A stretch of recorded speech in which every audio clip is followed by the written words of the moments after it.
Alrighty, guys. Good evening. Hope you guys are having a wonderful evening so far. Yep.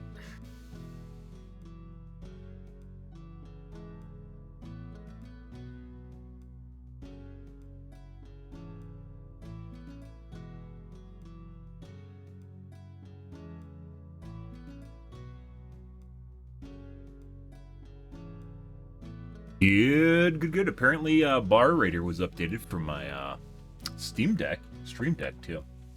Not Steam Deck, Stream Deck. Let's see.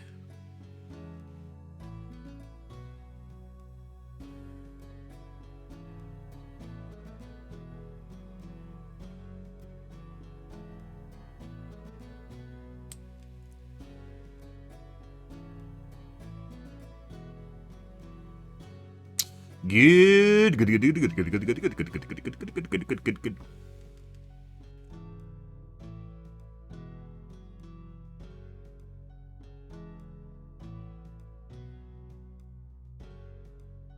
Hmm.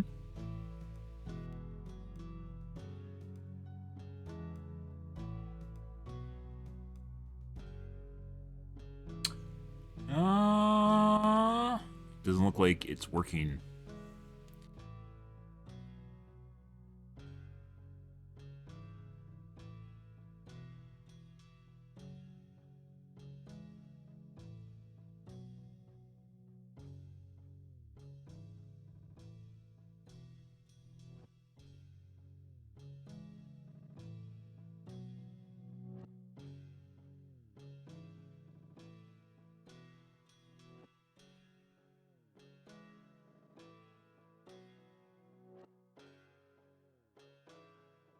Two 2.7.4, guys. This is supposed to be fixed by now.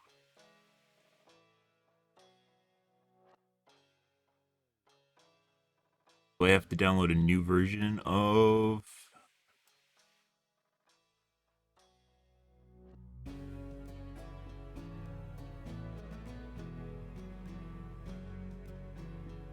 Bar Raider?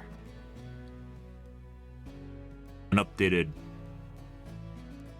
Why the fuck is it not updated? They said they're gonna update it in a couple days, and that was last month.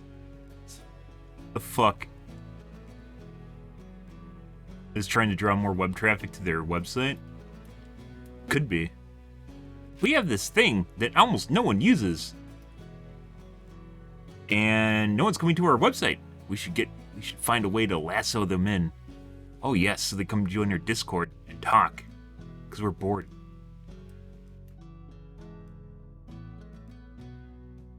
Yeah, well, that doesn't work. Cool.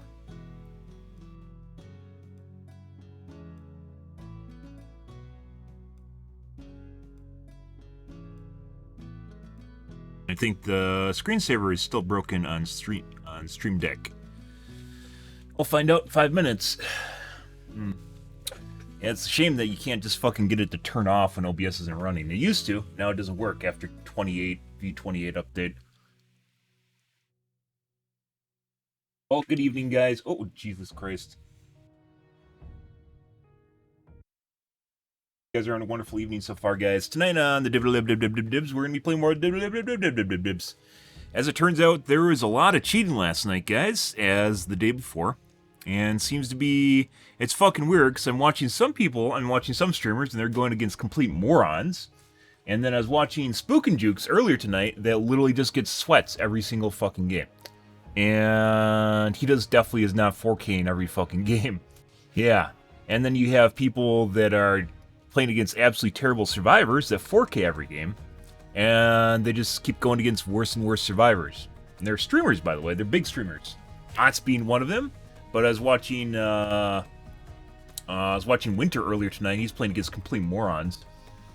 I'm not exactly sure what's going on there. I originally thought that it was the Ireland server, and I still kind of think part of it is the Ireland server. But at the same time, it just looks like everyone in Europe just goes against idiots. I don't know why. I don't think it's everyone over in Europe's bad. It's fucking weird. I think maybe it's streamer MMR, but I'm not sure. I don't know what's going on right now. And last night, as you guys know, we literally ran against cheat squads like every game. It's either a couple people are cheating or the whole game's full of people just cheating. Like every fucking game we got like two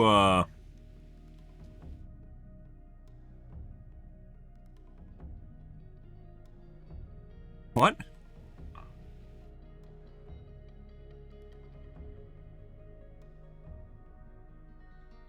Two Ks yesterday.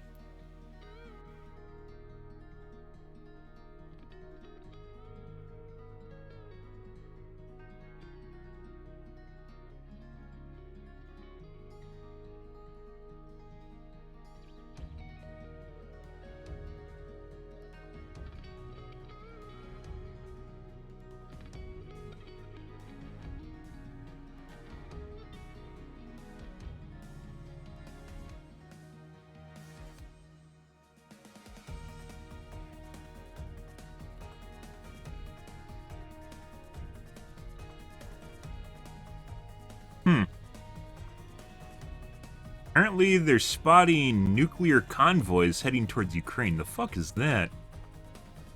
Why would you do that? What's wrong with Putin?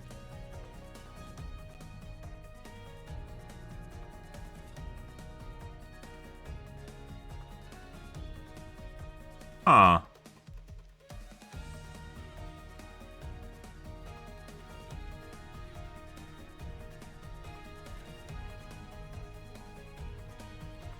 Experts stressing that the video is in no way shows preparation for a nuclear release.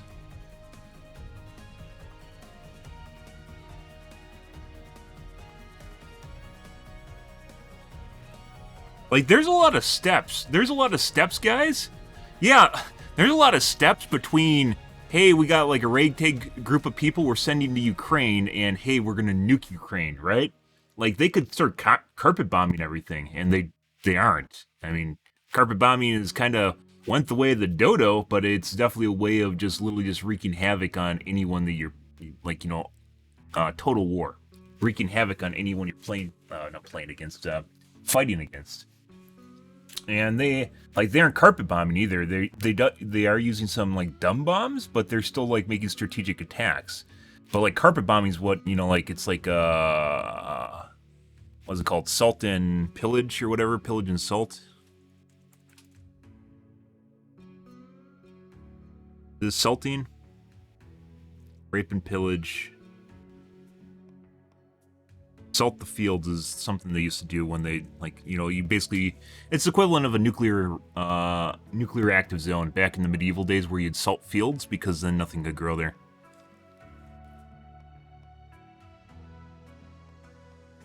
Salting the earth.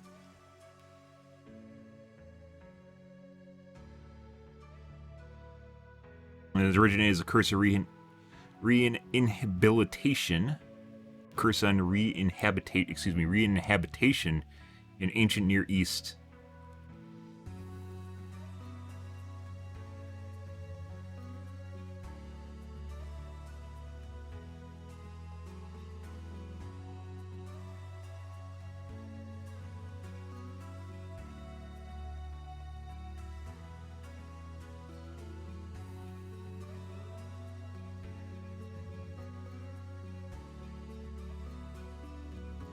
And my Stream Deck just turned off. Okay.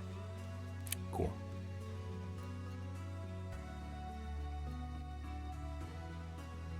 I'm gonna fucking tweet at Stream Deck. Jesus Christ. I shouldn't have to bug report them.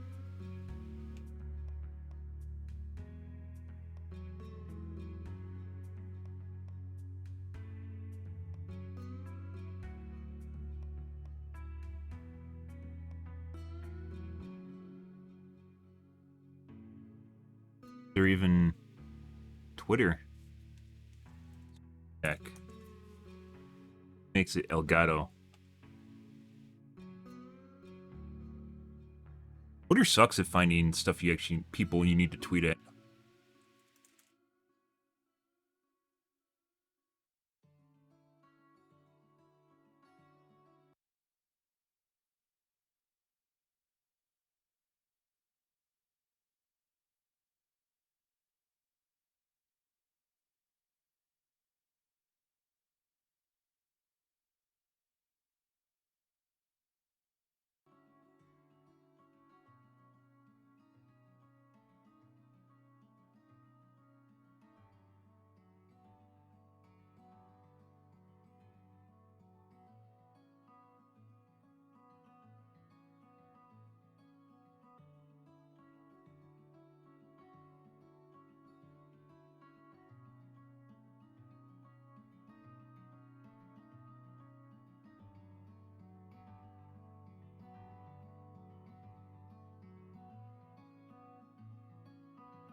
Open a ticket on our website. Fucking suck my dick. That's all the effort I'm willing to put into that.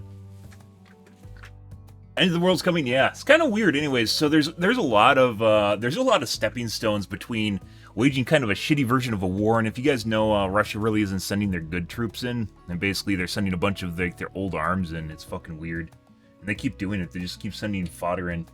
Not that Russia doesn't have really good technology, they just don't really want to use it, which is fucking weird. And they just keep sending more and more fodder in, which is now they're just drafting people in Russia, which is fucking weird in and of itself. But there's a lot of steps between, hey, let's send our lowest bidder troops in and let's nuke them. Why would you, like, there's a lot of stepping stones between the two, right? To escalate war, and I don't know why they just immediately go straight to nuking Ukraine. That's fucking weird. If that actually happens, that's gonna be fucking weird. I don't know why you'd ever do that. Like, Putin's off his rocker sort of shit. He's a tyrant and a dictator, but he seems to generally be relatively smart. So you wouldn't expect them to be like a Kim Jong-un sort of thing, right? Like North Korea. Be fucking weird. Like that would, yeah. I don't know. I don't know if Ukraine has any nuclear, because they haven't joined the EU, and it wasn't until Russia did this where they've actually contemplated joining the EU. So like if someone nukes them, there might not be anyone nuking back, which is what stops everyone from using nukes, right? Is total destruction from everyone. That's why you can't nuke people. You can't nuke countries, because then it turns into the other people nuking you too. It's mutually assured destruction to prevent people from using nuclear arms, which is why they're just kind of the taboo thing that people talk about, but it's never actually used.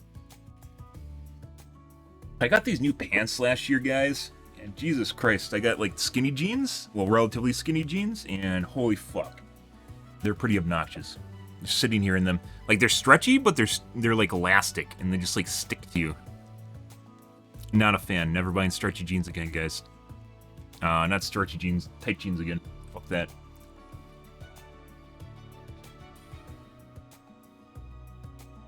Oh yeah? Where are we going, Bendy? We got a killer bonus. Yay, guys. Okay. Let's take a look at tubes here tonight, guys. See what's going on and go from there. Overwatch's final minutes before shutdown. 53,000 views. Good.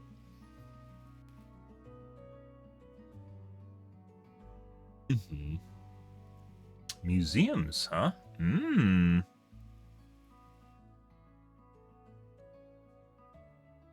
Zen 4 too hot for a box cooler? No, it's probably going to run the box cooler at 95 Celsius too.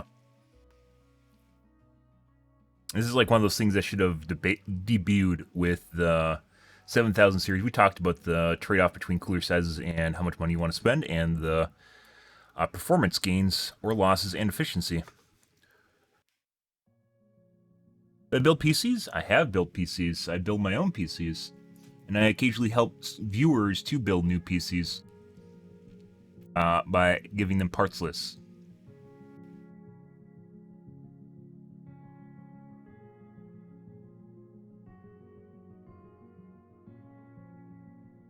The Cyberpunk soundtrack was phenomenal.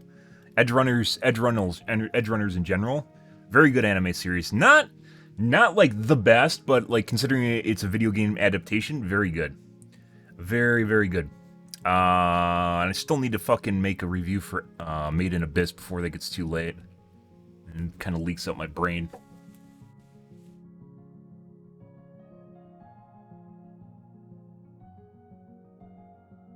Guess I'm gonna have to buy a new pair of jeans, because these fucking suck.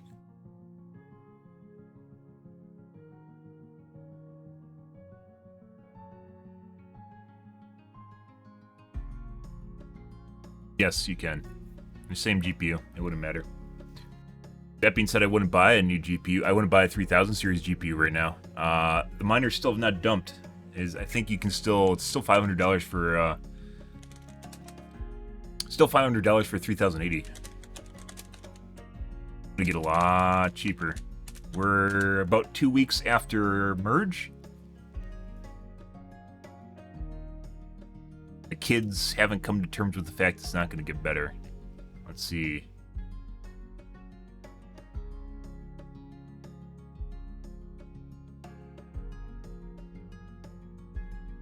$500 brand new.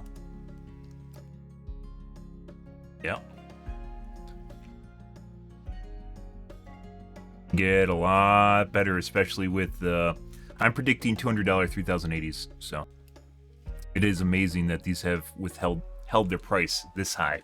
That's pretty amazing, considering the amount of GPUs that miners have and went offline after the ETH merge.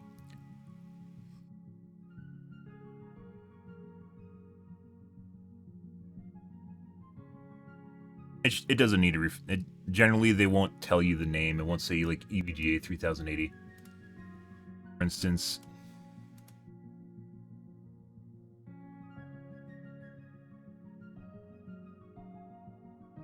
I have an EVGA 2080, so it's a generic name. It doesn't matter, and even if it had the name, it wouldn't matter at all. The clocking profiles are built into the firmware, so it won't matter. Okay. Drill manufacturers make you pay a DRM licensing fee in order to enable the magnetic chuck, but I'm going to give you the cheat code for this specific Makita DHP 469. You'll have to look up your specific brand into neutral. Oh, I messed up. I got to restart.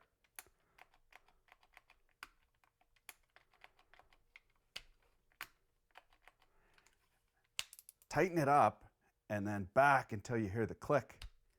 Magnetic chuck enabled. That ain't going nowheres. There's a screw what retains that on the shaft. Lefty loosey, righty tighty. Except in this case, we want it to tighten when it's loosening. So we go... Made in Abyss is pretty fucking good, though. Loosey-goosey. Very good. Not as good as the first season, but also still very good. Tighty-whities. You know, know what I'm saying? You know what I'm saying.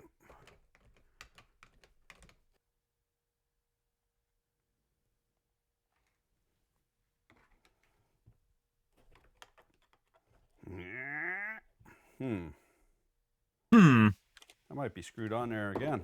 There's a Torx. Ever seen a ratchet like that? Best cooler? No. Founders Edition cooler isn't the best. They love that. There's a lot of bigger radiators out there. It's a pretty nice cooler, but it's not the best.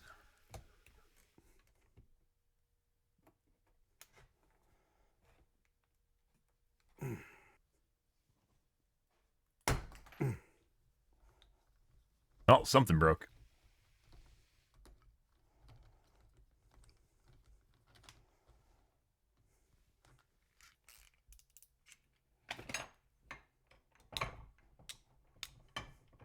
I never said it doesn't have a good cooler. I'm just saying you said it was the best cooler.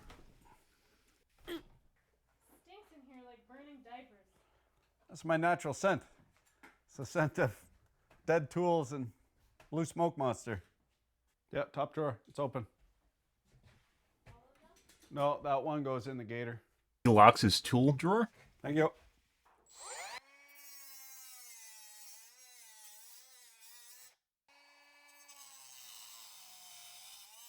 I'm a hippie. What's going on? That's where the drill gets threaded into. These are the chuck jaws, and they're threaded on the back side. They engage, they get threaded into a nut, and you'll notice they're on a taper. So as the for $50 he traded with you mean? Pushes them axially. Oh, he probably didn't want to put up with the liquid cooler, or maybe it didn't fit in a new case. Hangulation, right? So you tighten it up, and the jaws come together and clamp whatever part you're trying to clamp. At this point, it's a 1/2-inch bolt. Now, if we look at the patent diagrammatically, in the tightened position, the outer chuck sleeve allows the locking pawl to engage on a gear. And when you hear that click, it's jumping over and hopping to the next available tooth. So that's in the tighten mode. That's why it clicks in the tighten mode. And why it doesn't click in the loosen mode is because we rotate that sleeve, the pawl disengages from that gear and is held disengaged. All for the looks. By the outer ring, and we can see that. That being said, once again, I would not buy a new GPU right now. Wait for the 4000 series, wait for prices to come down. It's going to crash and burn at this I predicted 1 to 2 tiny- months there's three of after them. the release. D10s. 1, 2, After 3. the merge. Those are the ratchet Because we're going to D10s. see When we $200, lock 3080s. For Lock. about 2.5 weeks. You will hear the ratcheting. It's kind of dull now, but I assure you it's ratcheting. Click, click, click. When you disengage it, Keep getting you ping hear spikes, guys. I might have to. no ratcheting. It's getting a little chewy there now. And when that is disengaged, there is Do no some clickery. finagling here. When it is engaged, there is clickery. So the method of operation of the locking mechanism, when you hear the clicking, is that the pawl is engaged, and it prevents that nut Liquid from coolers backing off are and just loosening fans. They aren't. the jaws. However, If you're talking about a when you go hybrid to system loosen- where it has a radiator and then it has the fans on the card itself, they'll use both. They use the radiator and the fans, so you have to do both.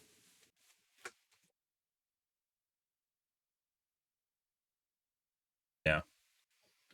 It can still leak. You can still have problems with it. It can still get clogged. A lot of people don't know, but liquid coolers actually dry out. Even if they're sealed, it takes like 4 years, but they do eventually dry out.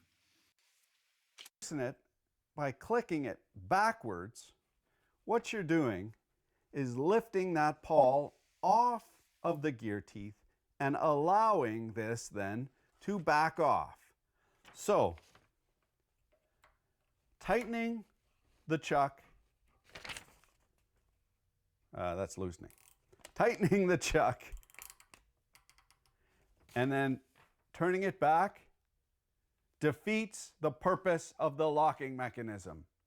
It's stupid. Don't do it. Okay.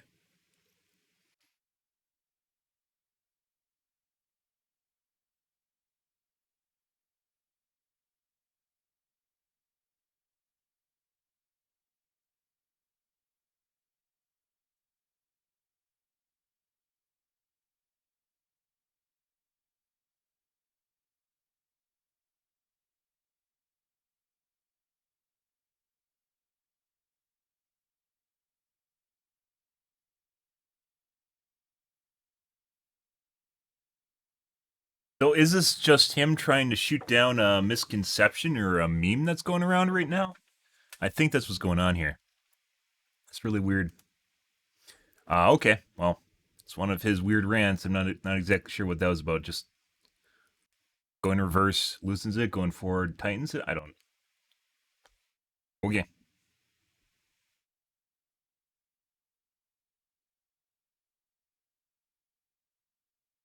Let's see.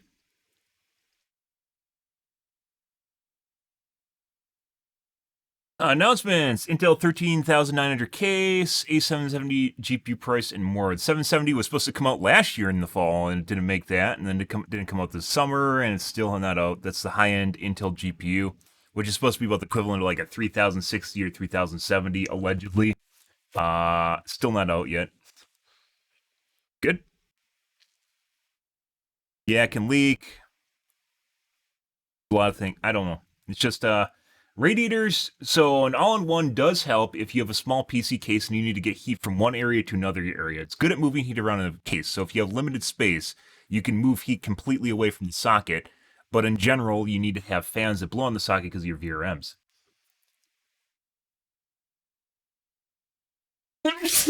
Oh, excuse me, guys.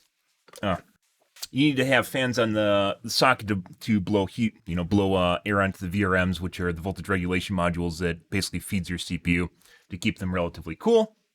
So you move it from the socket to the back of the PC or the top of the PC, and you still need to have fans blowing on in some cases, for the most part. Otherwise, you have, just like with your GPUs, oftentimes even when they have water-cooled GPUs, they'll still have a fan on it or something, unless it's a completely enclosed block or it goes across the VRMs too, which they don't always do. Sometimes they'll just have fans on there to blow onto the VRMs on the CPU cooler, or the GPU cooler on the GPU to keep it cool. But, yeah. Let's see. Tom Scott. I have a bit What of a a great guy. history with monorails. Back in 2016, I visited the Wuppertal suspended monorail in Germany, and I said that monorails are almost always a bad idea. Monorail enthusiasts sent me angry messages, but I stand by that. In 2020, I visited one of the last surviving road I think cargo he's monorails. mentioned. I They think were they actually traded useful and practical, and plus but $50 they were temporary construction for his Founders designed for having Edition. cargo hauled around work sites, and they've been replaced by modern heavy construction equipment. Monorails are usually bad ideas because the track has to be either elevated or in a trench, and because switches at junctions involve moving the whole track. In almost every case, a monorail is a worse and more expensive idea than light rail or a tram or a bus. But while I was researching a while ago, I found a type of monorail that is useful and practical and better than any alternative for its job. And not only is it still in use, new versions of it are being built. So I reached out to the company that makes them and I asked them, can I have a go on one, please? This is the Monorack.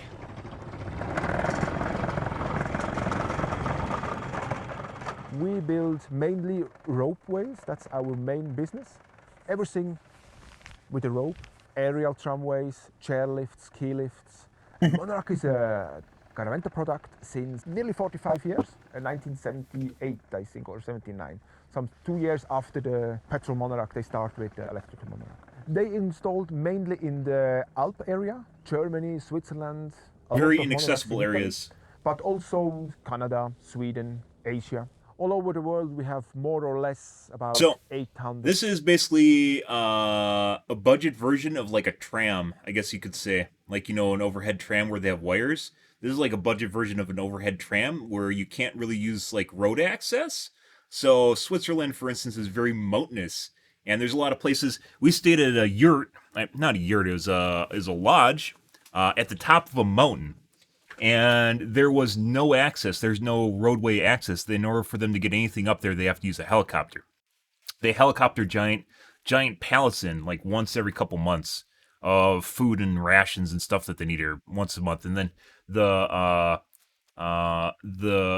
people that are the hosts there that stay there basically for the year. It's kind of like a system where you function like not a landlord, a host, I guess, for a set period of time in which you just basically stay there, and that's just all you do.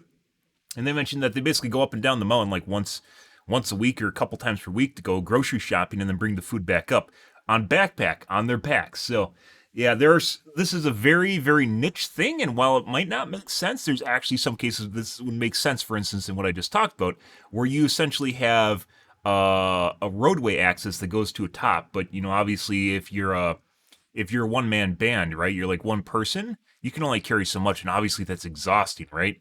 And that limits who's also going to be at the yurt, you have to have very athletic people, and they probably aren't going to want to work it, but, maybe you can find weird crowds. Monoracks.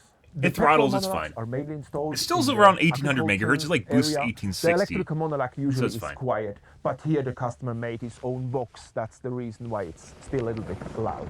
The invention that makes this thing so useful is down on the track. This is a rack railway, so the track has grooves and the cogs on board the train lock into it. That means it can climb very steep hills like this and take tight corners with no risk of slipping. Having just one lightweight rail means it doesn't take up much room, it can go around tight corners, and it's easy to install. Being elevated means it can go over rough terrain, and if there's rain or mud below, it doesn't matter.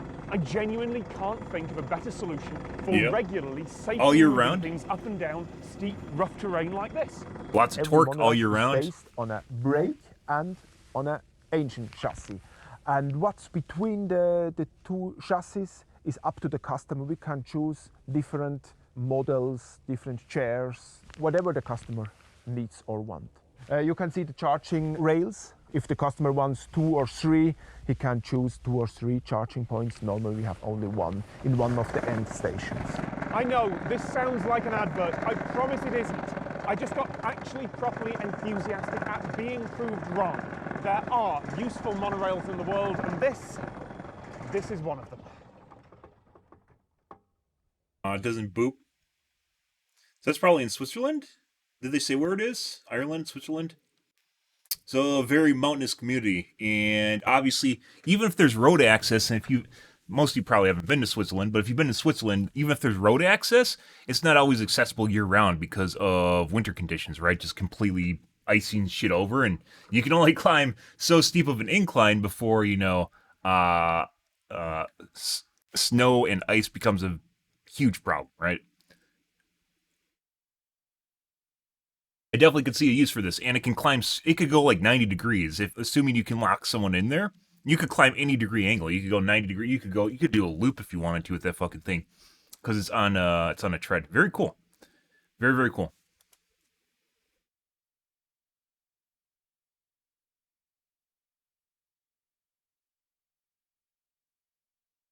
As an anti-monorail enthusiast, I'm outraged we lost such a valuable member.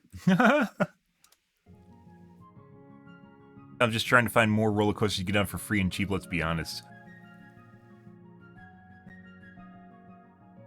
But yeah, this makes a lot of sense. Having been in Switzerland and having seen some of the locations that you have to get up to, this makes perfect sense. The alternative to something like this is a helicopter, and helicopters are fucking expensive as shit. Not buying one, but just renting the ability for them to fly goods up there is expensive. I forgot how much they said how much it cost, but it's pretty fucking expensive. And something like this, obviously low budget, just put the posts in the ground, assumingly, and pretty good to go. Cool shit. Let's take a look at this. I'm curious about this. This is a bunch of release stuff from Intel that hasn't made its way out yet. We suffered from extreme second-hand awkwardness and embarrassment watching Intel's latest That's presentation. not hard for the Z generation. Enabling enterprises to digitally transform and mainstream AI easily into their operations. A true breakthrough. Aren't you excited? Okay. Where do we clap? All right, perfect. And despite talking for 44 minutes and 10 seconds prior, the first time Intel actually said anything was about halfway through its presentation and about the Intel 13th gen CPUs. And the i3. By the way, one of the ways you avoid situations like that is you have plants in the audience that start clapping. Yeah, you have people in the audience or on the side of the audience that start clapping. Usually people in the audience that will cue this if it's something kind of boring and you want people to clap.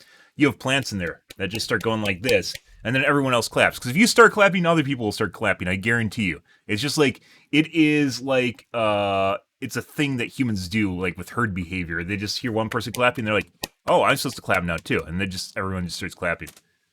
100K is the best gaming, streaming, and recording experience ever. Let's talk about Intel's new CPUs, GPUs, and its jargon-filled mockery of Silicon Valley, the presentation itself. Thank you, Papa. Yeah. Before that, this video is brought to you by Be Quiet and the Silent Base 802. Okay. Silent Base 802 Steve might be right. at the link. The KFs, or the FSKUs as we call them. My internet's kind of wonky right now, guys. I think I'm going to do a quick reset here, and it's not going to do anything to you guys. By the way, I'll be back in maybe a minute. I'm going to do a quick reset, and we'll continue with this. It will be basically a minute I'll be offline for. And go.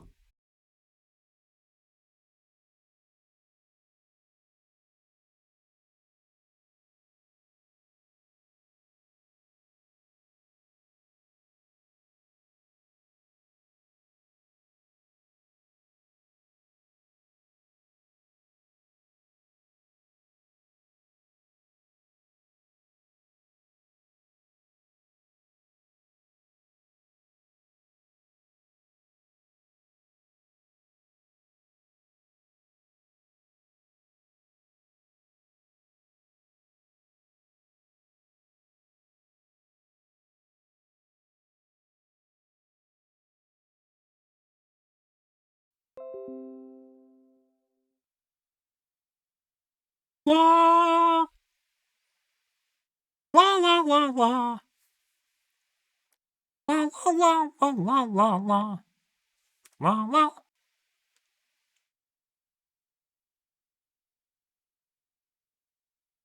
See if that keeps happening.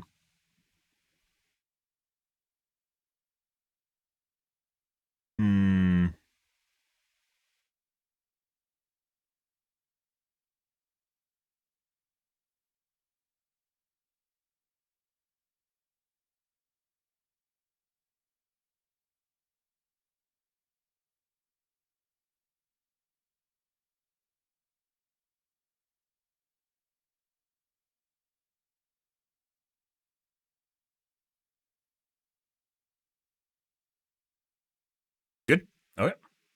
Carry on. About the pricing for their Arc GPUs, but none of this was announced before Intel spewed several run-on sentences worth of techno jargon that means nothing to basically anyone, although we've all convinced ourselves that those words mean something.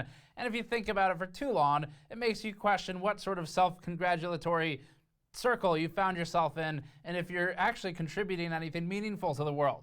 And here I have the Gaudi 2 accelerator. Oh. This product comfortably outperforms the A100, ResNet 50.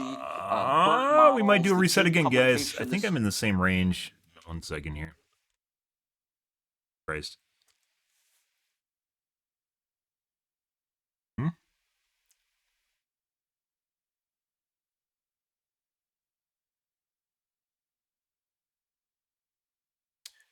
This is my router doing this. Am I getting DDoS? Are you guys DDoSing me? Be honest. Be honest. Are you DDoSing me, chat? Why is my router CPU utilization so high?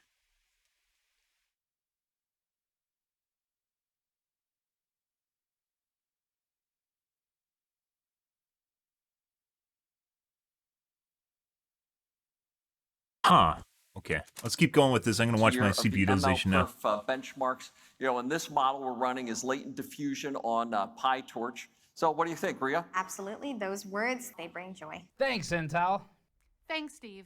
Intel made sure to spend Stop ample downloading time porn, I talking wish. about things that mean stuff to people somewhere, and it's one of the most awkward presentations we've seen from the company yet, although this time they didn't talk about going down to the river or whatever it was they did in the last one. Recently, my coworker went to the river. Intel started with some overbearing technology presentations, mostly talking about things like AI, and I think I'm getting for some DDoSed reason, or making it something, sound guys. like The fuck's a good going on thing here? That your notifications, texts, and general digital interruptions will follow you everywhere, forever, always. So, Ria, your iPhone will be singing and dancing and playing with your Windows PC. Never lose focus. Get all of your notifications, all of your emails, all of your texts, and be able to bring that vision. And that's the dream, right, guys? And somehow that means you'll never lose I think it's focus. something going on with I the think we've router. already lost focus, Intel. Focus was that way. Yeah. It was before all of this happened. They also transitioned into talking about how software is, quote, the soul of the machine. Didn't mention GPU drivers in that discussion. And it then ramped into the discussion of GPU pricing. Now, we noticed that it only showed NVIDIA GPUs in the GPU pricing chart, which is probably because AMD also competes on price. Intel wasn't shy of showing AMD in its CPU charts, so it doesn't seem to be just a we're not naming them thing.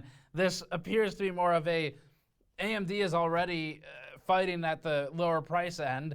NVIDIA provides the largest delta, price-to-price, card-to-card, between Intel and a GPU manufacturer, and therefore NVIDIA is chosen as the only reference point in that chart. We're just going to pretend that the GPUs from AMD don't exist. Now, in addition to all of this, Intel also revealed something really unique and competitive in a different way. The thing it revealed is its new killing squad. Here's what they look like.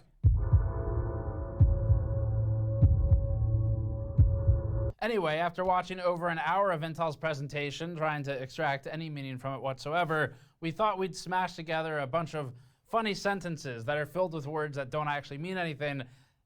And then we realized that that was the entire first 40 minutes of the presentation. That would make this video too long. Well, you know, coffee's pretty important to me, right? You know, our platforms want to consume it and deliver it. Is this the effect of COVID, guys? How many of the people on stage do you think actually had COVID?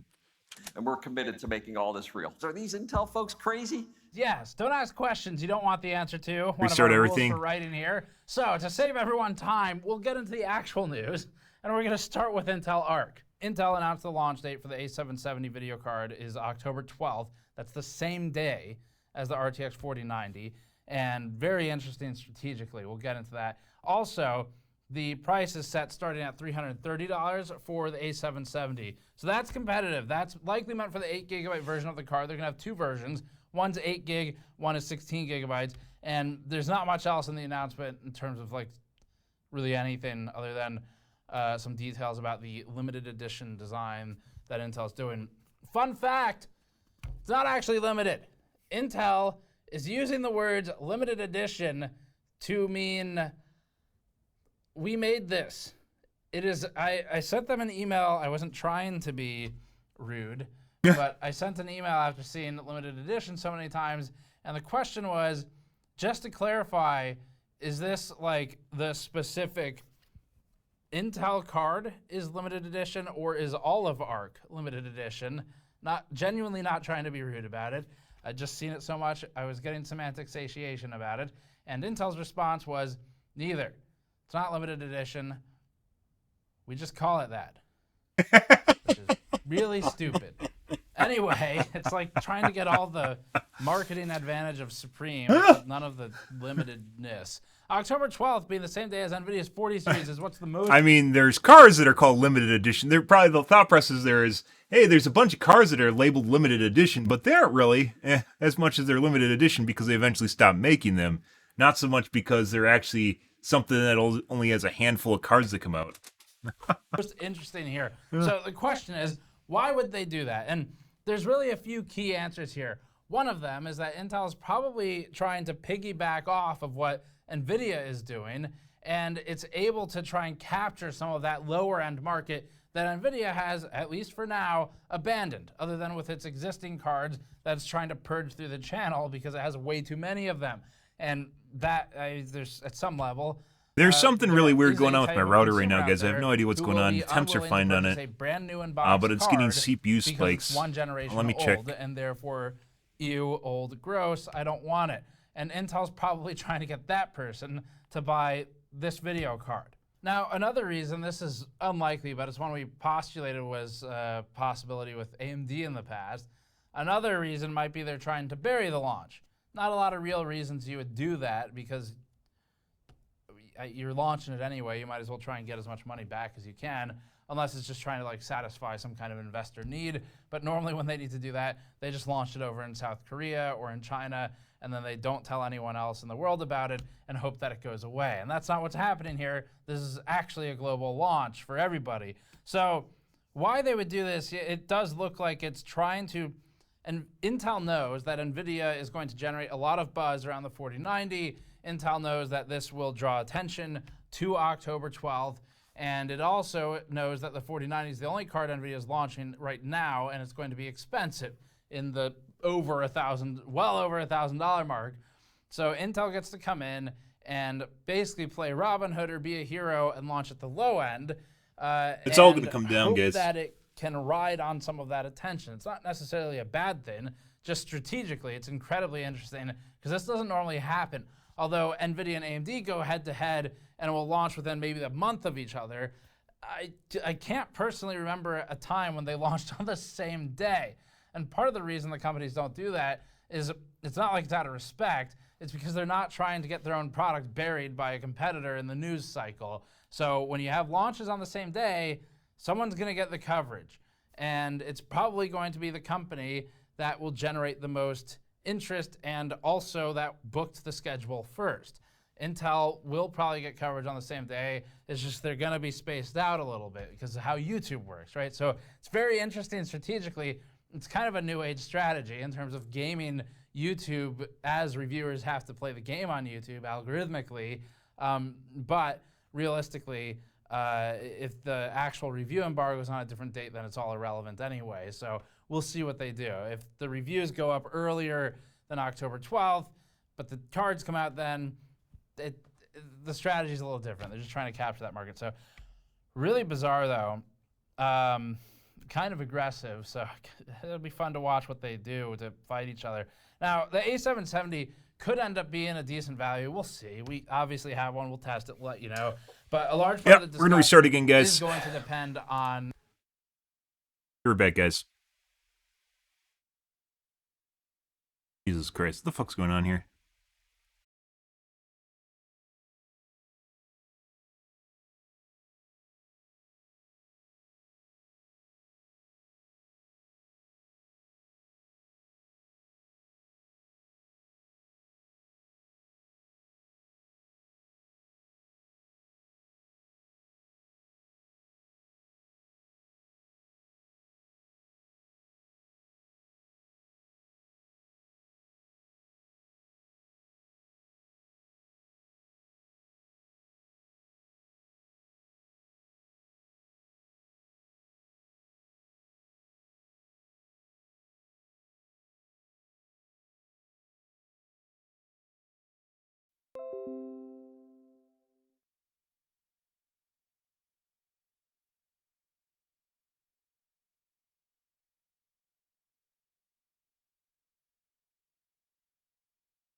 Ah, welcome back, guys. Ah, I see. Oh my god.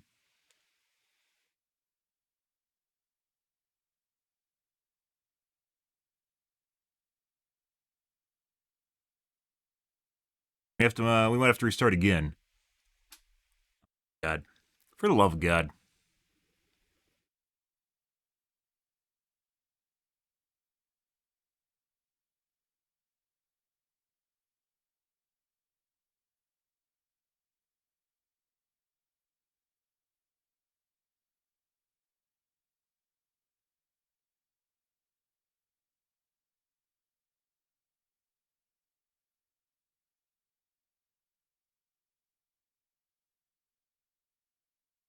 Yep. One more time, guys.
It's like it's fine.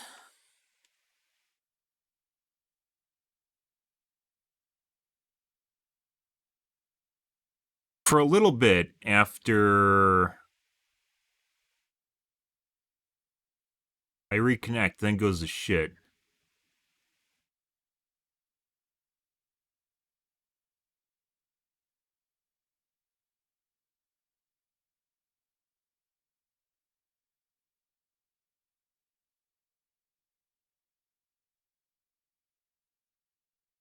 Doing it again.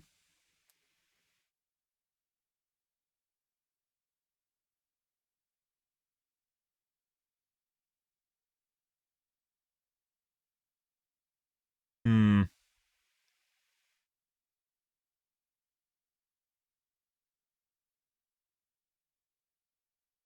Kind of feels like a DDoS of some kind. I'm not sure.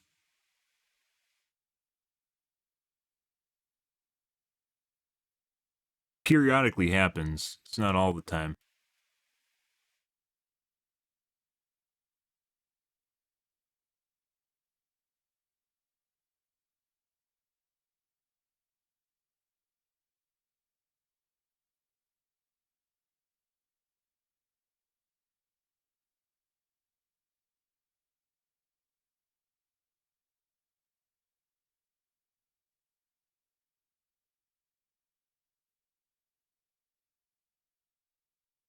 Might have to update my router.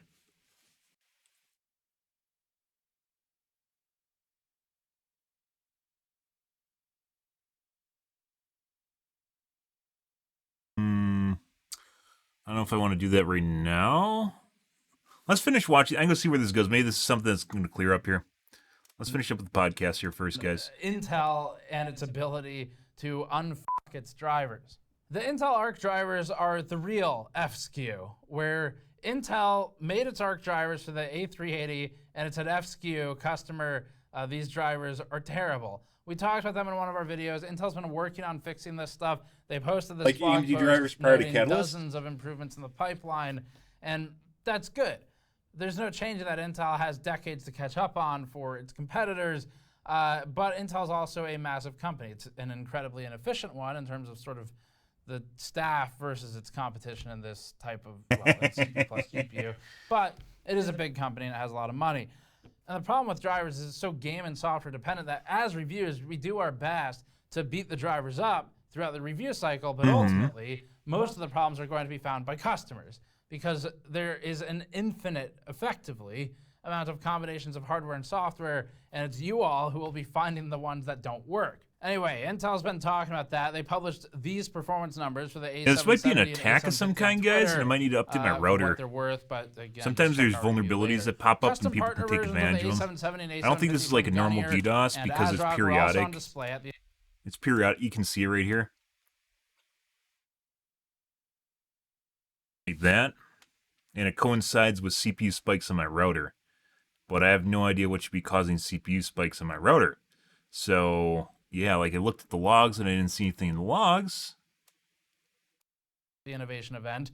Makes me This go, is huh, compiled what's by going on video here? cards from Cool3, XFastest, and Gadget as well. The designs range from 2 to 3 slots each, and they have 2 or 3 fans each. They seem oddly small compared to the monstrous RTX 4090, and that's also one of Intel's kind of key differentiators here. This is a 2-slot card.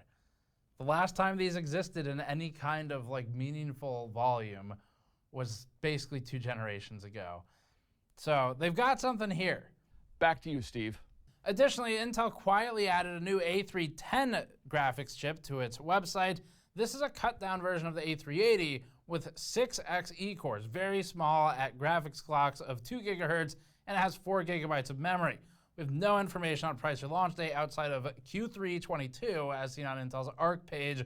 Not that ARC page, the other ARC page.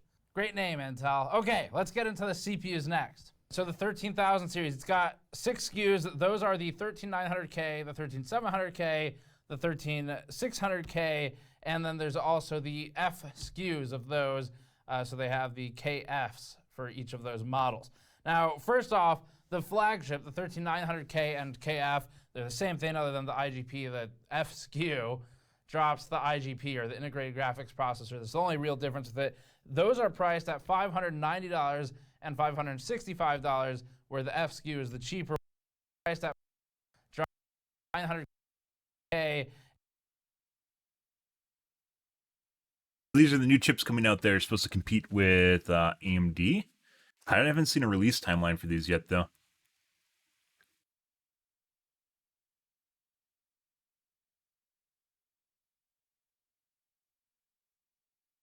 Cache size hasn't really changed much, which is a big deal with the Vcache chips, guys.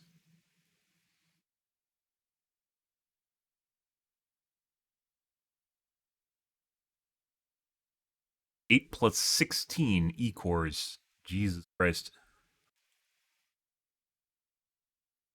8 plus 8. I think the current one is 8 plus 4 and 8 plus 8. So now they have 8 plus 16 E-cores. So you have 16 extra cores. You have 16 extra cores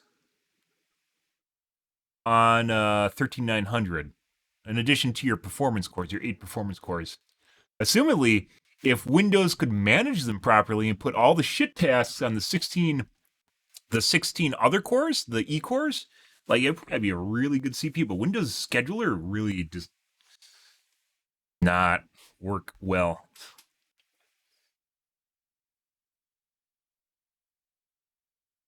It looks like the P cores are faster though on the 700, the base P cores at least.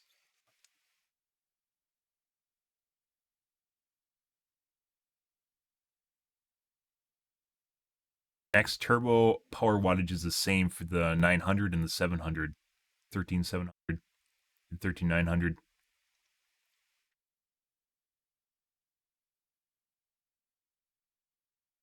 Interesting. And then there's also the F SKUs of those. So they have the KFs for each of those models. Now, first off, the flagship, the 13900K and KF, they're the same thing other than the IGP. The F SKU drops the IGP, or the integrated graphics processor. That's the only real difference with it. Those are priced at $590 and $565, where the F SKU is the cheaper one. I'm looking forward to being demonetized for repeatedly saying F SKU on YouTube.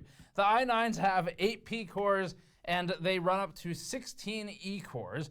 Now, additionally, the P cores will turbo to 5.8 gigahertz maximally, and the E cores will run at 4.3 gigahertz. As a reminder, E cores are efficient cores, P cores are performance cores. There were some scheduling issues when Alder Lake or the 12,000 series first launched because of this distinction between them and Windows 10 especially. That's largely been resolved at this point, though, at least with games. Now, for cache, total amounts are 36 megabytes of L3, and then for L2, they've dropped down to 32 megabytes. Next, the i7 13700K and KF are at $410 and $385 respectively. These i7s feature 8 P cores and 8 E cores, and they boost to 5.4 gigahertz max on the P cores and 4.3 on the E cores. They're running 30 megabytes of L3 and 24 of L2. We're going to get into the differences between these and the 12 series in a second after we get through the rest of the specs, but the main one is going to be that E core count. That's what you want to pay attention to. The P core count's not really changing.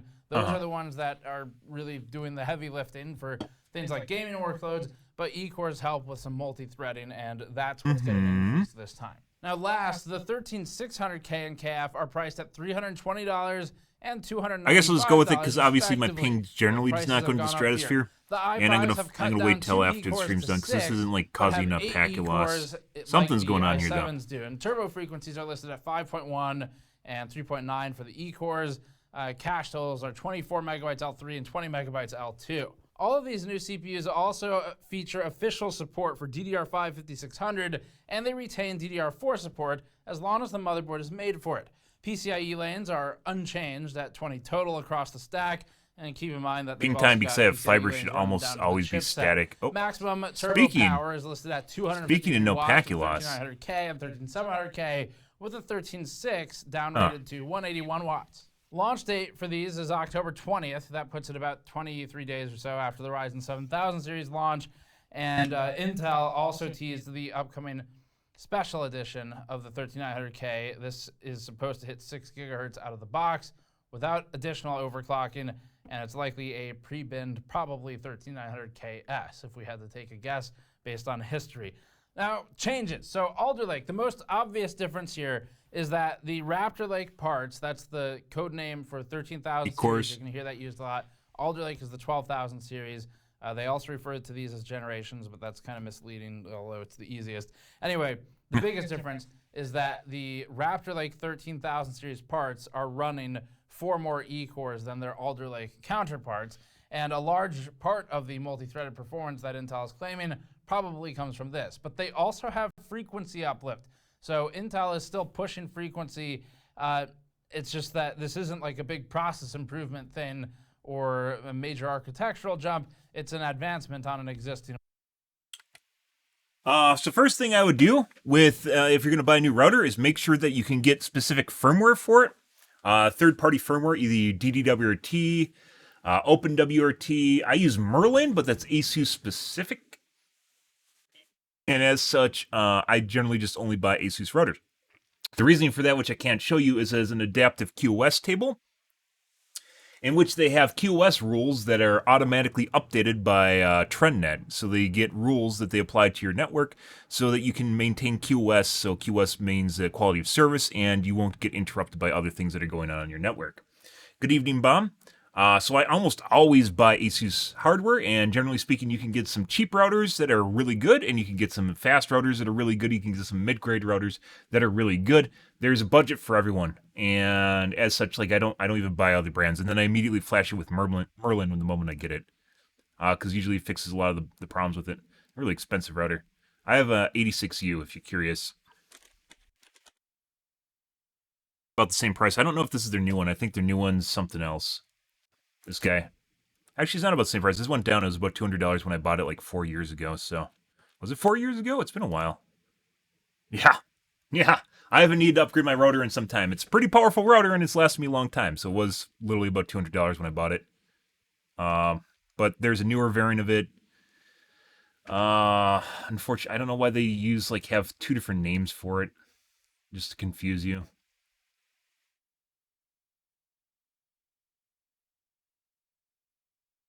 Maybe it's AX86U, AX86U, because that's the new wireless standard.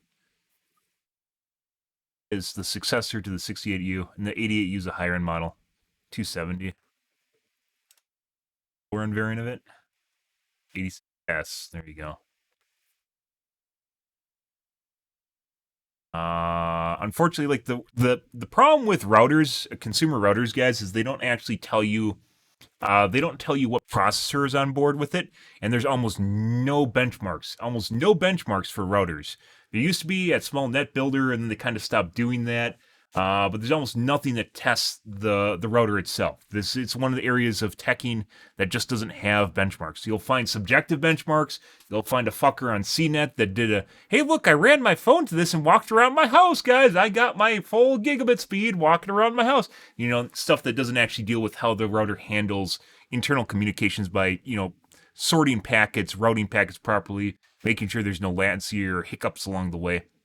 And then they don't even talk about how powerful the router is in terms of RAM and CPU speed. And it's not just those two. Firmware on consumer routers matters a lot. It fucking matters a lot. So if your router, ASUS firmware by default isn't actually that bad, but Merlin just makes it better, which is another reason I buy ASUS. But putting that aside, the firmware on the router can make or break the router, and that's just the way that it is. But yeah, I still buy ASUS. I've been buying them for probably about a decade at this point for routers, and it's a consumer router. It's not something for professional, but you probably could use it that way. And adaptive QoS is literally the icing on the cake. So yeah, I would never use your ISP's router ever. Never do that. You have to. So one of 2 things: either make sure you ask them for a modem, so they don't give you a modem router combination, and have your own modem, own router. Or the other one is you'll have to set it to gateway mode or pass-through mode, so it basically will just hand off all traffic to a new IP address. Alternatively, you can put yourself into DMZ, put the new router in DMZ that way, and that probably is one of the best ways of doing it. However, that gets kind of flaky, and that's unfortunate. But yeah, you'd ask them for a modem, only a modem, and sometimes they'll even charge you for their router for a fee for rental for the piece of shit, which, you can cut down on it.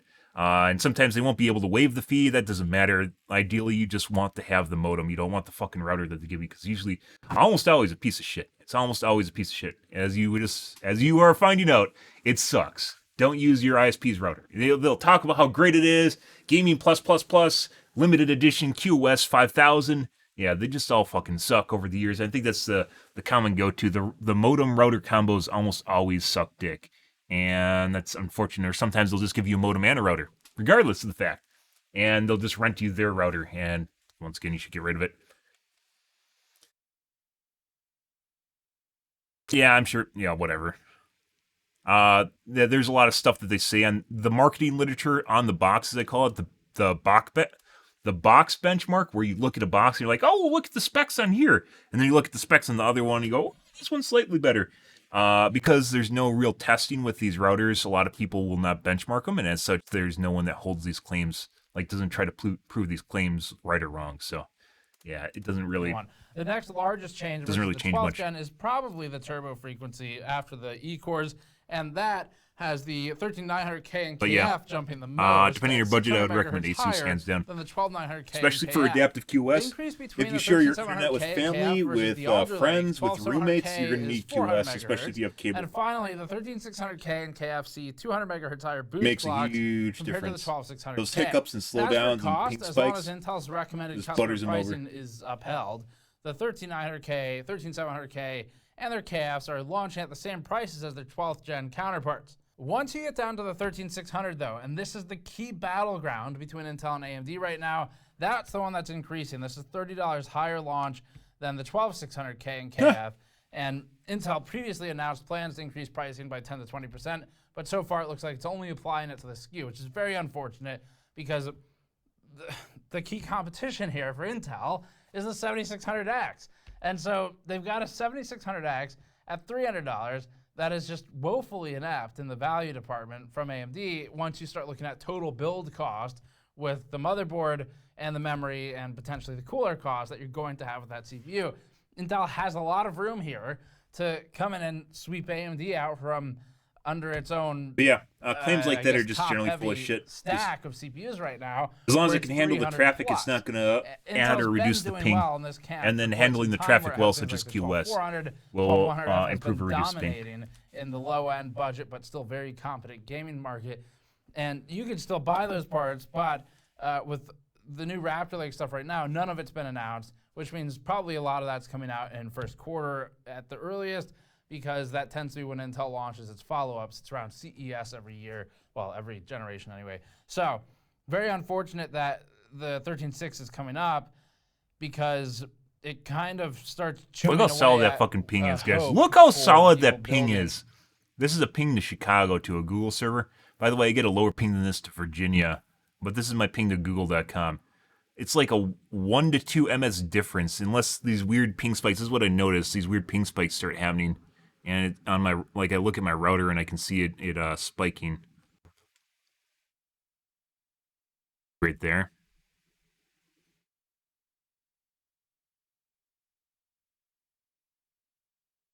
How much it rations? You can think of it as rationing bandwidth, and the ASUS router has a very good logic for it. Normally, you have to set up custom rules, which takes time, but the ASUS router has built-in rules. There's another one, has built-in rules that helps immensely with it because it updates it. They have a service that updates it, which normally you have to set it up yourself. But the ASUS router, once again, with adaptive QoS, has a service that sets it up. So you don't need to fuck around with it. For the most part, sometimes you need to edit stuff, but you generally don't. There's guides all over the internet for it. What the fuck's going on here? Is it because I have my dashboard open? Let me close the dashboard here.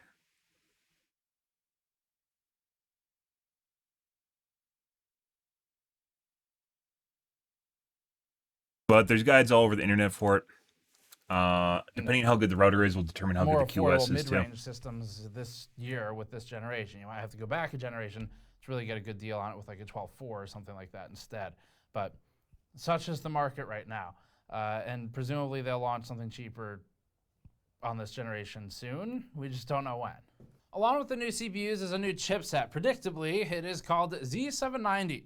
The only difference we're aware of between Z790 and Z690 is an increase in the number of PCIe Gen 4 lanes off the chipset, and a little bit more USB 3.2 Gen 2x2. It's the thanks, I hate it, of USB naming. Most of the new no shit. Z790 boards They completely from all fucked the the pooch usual with the partner USB 3 brands names. have I don't been know what the fuck announced they're already, doing. so you check them out on each company's website.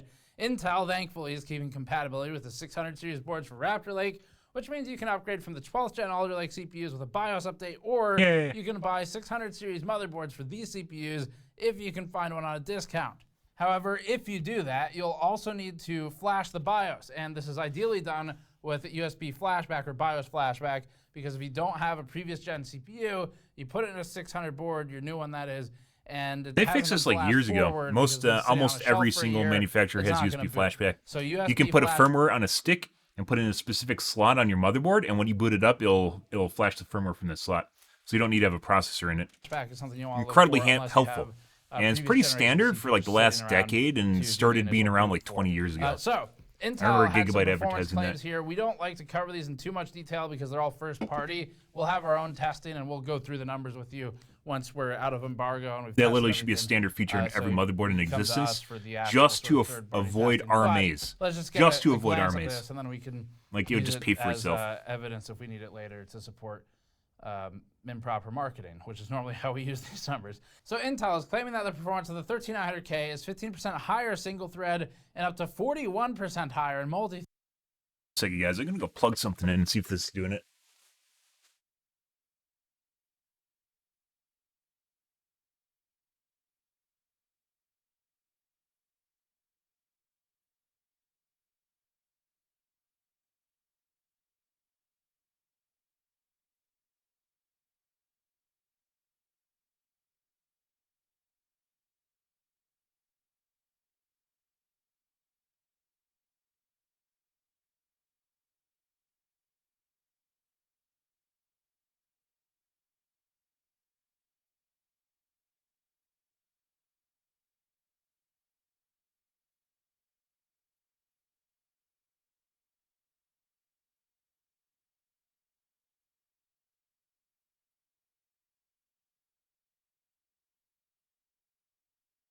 I hate my jeans, guys. My fucking jeans suck, guys. They're fucking terrible.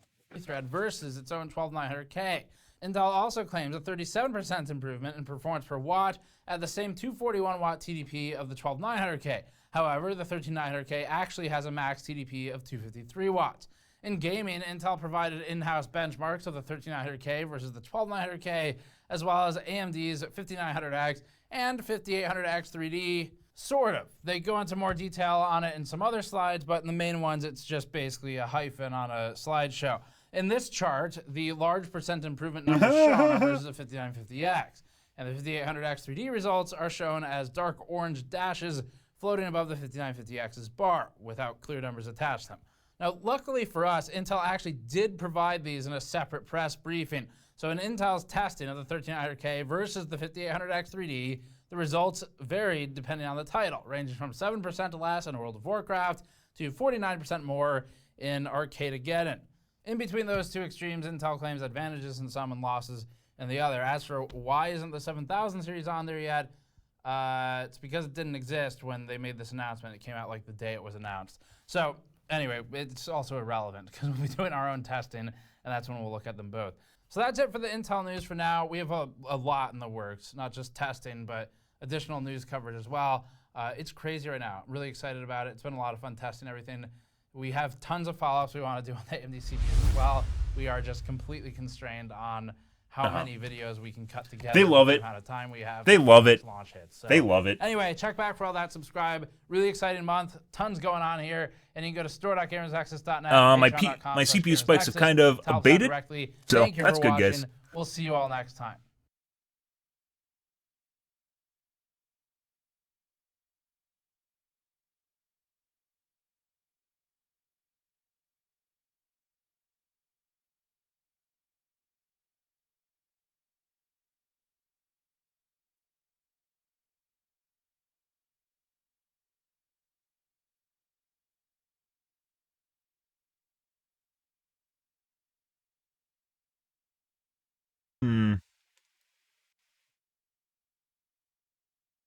Okay.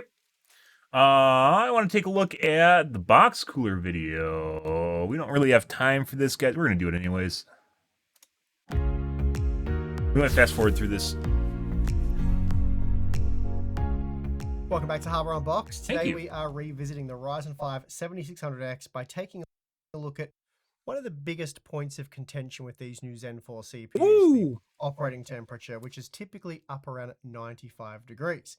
Now, AMD has explained that this is by design and is intended, but that hasn't stopped the internet from drawing its own conclusions and assumptions. Now, I've heard and read countless different takes on this topic, and the one I wanted to hone in on with this content was the genuine concern that using anything less than a 360mm liquid cooler on the 7600X would see a significant performance loss. And after all, despite using the Be Quiet Pure Loop 2 FX 360mm liquid cooler, our 7600X still peaked at 93 degrees for an all-core workload, and that's an insane temperature for a 6-core CPU using a 360mm AIO. So based on that, it's not crazy to assume that when using an affordable air cooler, performance will tank due to thermal throttling, which sees a reduction in the operating frequency. So shortly after completing my 7600X review, I decided to do some testing, and while I have significantly more Zen 4 cooler testing planned, this is an appetizer, or a for science type test, if you will. I decided that it might be entertaining to throw AMD's older Wraithspire box cooler on the 7600X, just to see how poorly it would run, and I have to say the results are extremely surprising and not at all what I was expecting. And around the same time that I was trying to burn up my 7600X with AMD's box cooler, there was a lot of talk floating around the internet of AMD's Eco mode, as well as the PBO2 curve optimizer with a negative voltage. So I expanded the scope of the testing to look at not just how the 7600X behaved with the AMD box cooler, but also how the 65-watt Eco mode worked, as well as the PBO2 curve optimizer. And I did this testing with both the box cooler and the 360mm liquid cooler. As usual, we have quite a bit of data to go over, but before we do that, let's talk about the Eco mode and PBO2. AMD's Eco mode simply enforces a power limit, so rather than let the 7600X run at full power, which we observed as 86 watts for the cores, it limits the core power to 65 watts, so a rather substantial 24% drop in power there. Now, this certainly won't improve performance, if anything it'll reduce it, but the hope is it'll only slightly reduce performance while massively reducing thermals. Then we have the PBO2 curve optimizer with a negative voltage, and this can be thought of more as like overclocking, but kind of in the other direction. So that is to say your mileage will vary, and ensuring stability can be quite tricky. The curve optimizer is an adaptive voltage and frequency scaling feature which can either be set to increase or decrease voltage from the stock setting. And I'm not going to show you how to enable this feature here, at least not in detail. For that, I recommend checking out an excellent video from Ali over at bensamTech. It really is a great video that shows the process well, and I'll link it below. Increase or decrease, or is like overclocking, but kind of in the other direction. So that is to say your mileage will vary, and ensuring stability can be quite tricky. The curve optimizer is an adaptive voltage and frequency scaling feature which can either be set to increase or decrease voltage from the stock setting. And I'm not going to show you how to enable this feature here, at least not in detail. For that, I recommend checking out an excellent video from Ali over at bensamTech.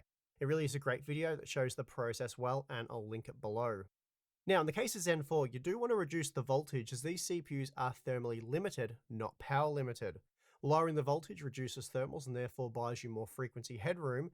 This, however, can and likely will introduce stability issues, as the CPU doesn't always have enough voltage for the target frequency. And adding another layer of complexity is the fact that not all silicon is equal. For example, what my 7600X can achieve in terms of so what you did for PBO could be overclocking for the 5000 and 3000 CPU series, if you have one, or or basically you other undervolt them to CPUs, make them it might clock be higher. much better, or perhaps it as might it be goes. much worse. And I guess the point is, at this point in time, it's really impossible to say what the expectation here is. It's also extremely difficult to validate an undervolt, and to do so with any degree of accuracy would take at minimum days of stress testing. For example, my 7600X accepted the maximum undervolt value of -30. It loaded straight into Windows without an issue, and I began testing. After an hour of looping Cinebench R23, things looked really good, thermals were down, and the... He's new to PBO overclocking. We'll leave a post for him. Called PB... CPPT, where'd you go?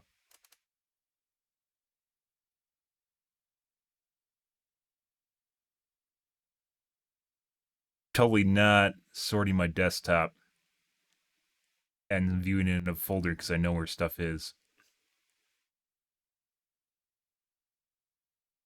There it is.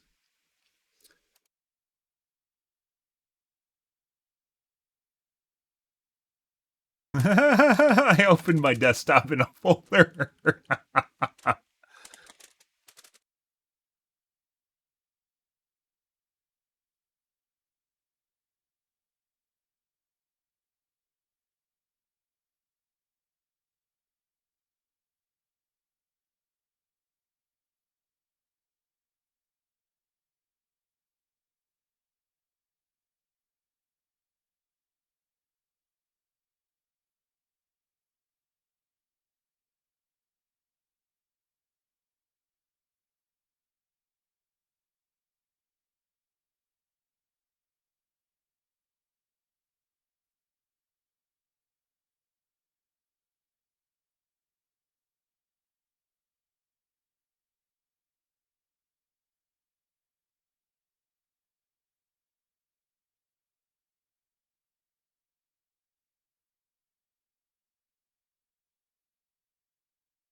performance had actually improved. Pretty amazing stuff. Gaming also appeared to enjoy a nice performance bump, so things were getting very exciting.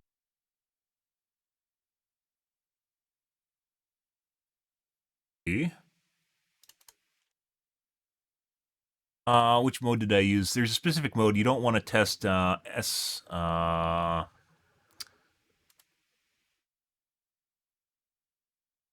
too, because it puts even more load on it.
$10 or 5 seconds?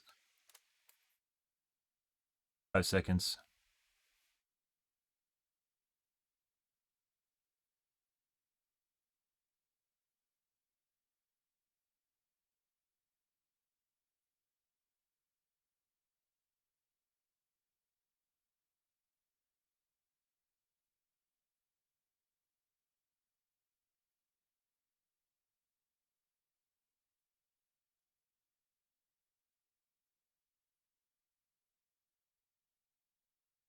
Yeah, so this is getting into PB overclocking.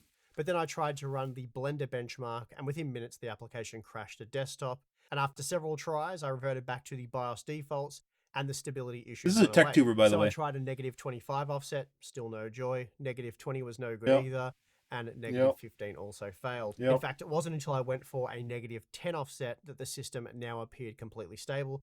But I should stress that I'm yet to run multiple different loads for days on end, so I can't say for sure that it is 100% stable. I've since tried all 4 of my Zen 4 CPUs, and none of them are 100% stable.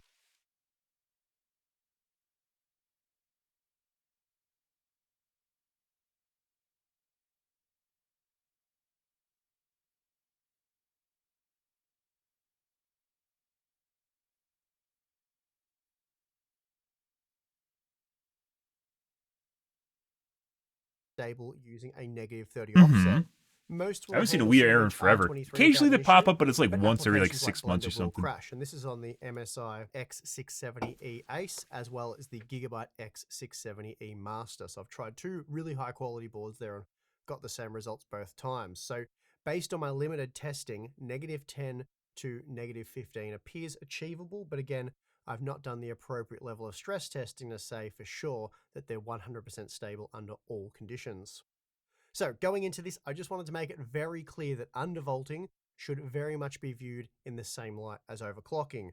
You're running the CPU out of spec, and depending on the silicon quality, your mileage will vary. And just because the configuration appears stable after running some games and benchmarks, it doesn't actually mean it's 100% stable and won't let you down at the most inconvenient of times. And there's also a good reason for why AMD runs these Zen 4 CPUs at the voltages they do. They're not adding excessive voltage just for the sake of it. They know exactly what these CPUs require for maximum stability. I mean, you could say the same thing about overclocking his CPU in the first place. Yeah, they pick a stable voltage that generally works for everything. They don't generally like safe is better than fast, because safe means that they can sell them and they won't run into RMA claims from people sending them back because they crash, right?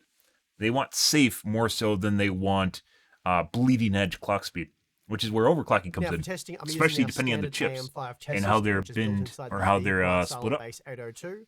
The GeForce RTX 3090 Ti has been used along with 32GB of DDR5 6000 CL30 memory, And for cooling, we have the Be Quiet Pure Loop 2 FX 360mm liquid cooler, along with the AMD Wraith Spire, and I'm using the original Spire with the copper slug. Okay, let's get into the results.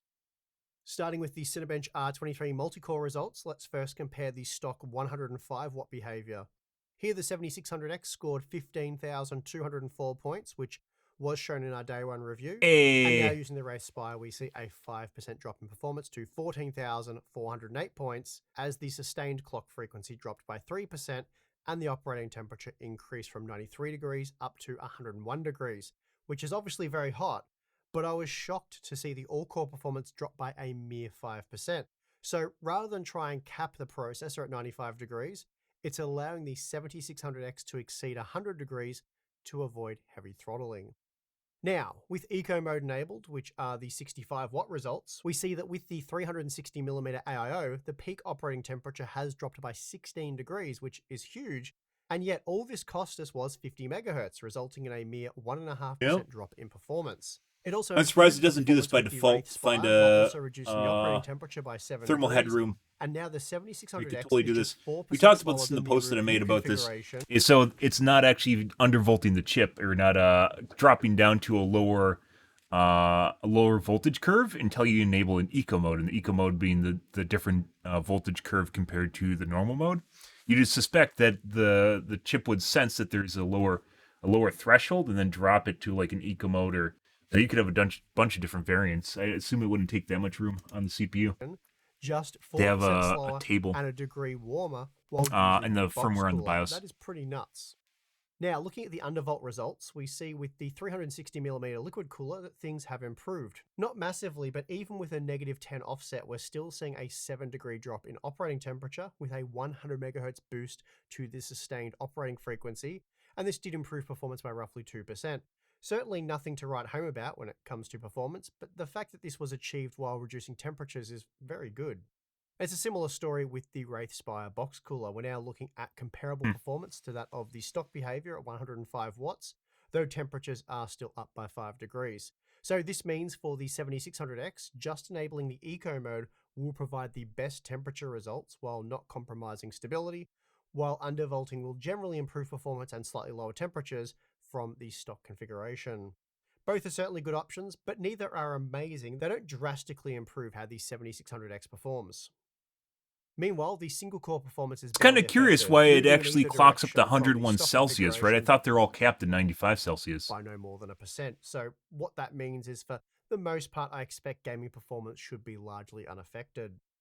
Here's a quick look at Blender for those of you interested. I won't break down all of this data again, as the trends are quite similar to what we just saw when looking at Cinebench.